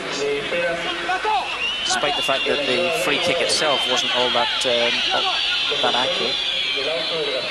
Neto, the goal scorer, 24-year-old, who's currently one of the big stars of Brazilian football, goes across to take the kick. And again, he has to, with no great ceremony, move the photographer's baggage out of the way. A good-looking kick, and the goalkeeper had to come and claim that, and was fouled as he did so. And he'll be happy that he heard the whistle then. So although he did well for a ball he had to really come and claim as his, he pushed it down into a dangerous area. Lucasade Sport, one of the sponsors, helping to bring this live and exclusive coverage of the Copa America into your homes. I thought he didn't do badly there, because it was important he got some sort of touch on it just so soon after causing the goal in the first place, which was certainly causing the penalty. And he had to get some touch by hook or by crook. He managed to palm it out anyway, despite the fact he was fouled. Good play by Ferrafino. And this is Sanchez. A lot of space to operate down that left flank. And a useful little ball, but poor control gets Brazil back in possession again with Neto. And a good ball by him to Careca.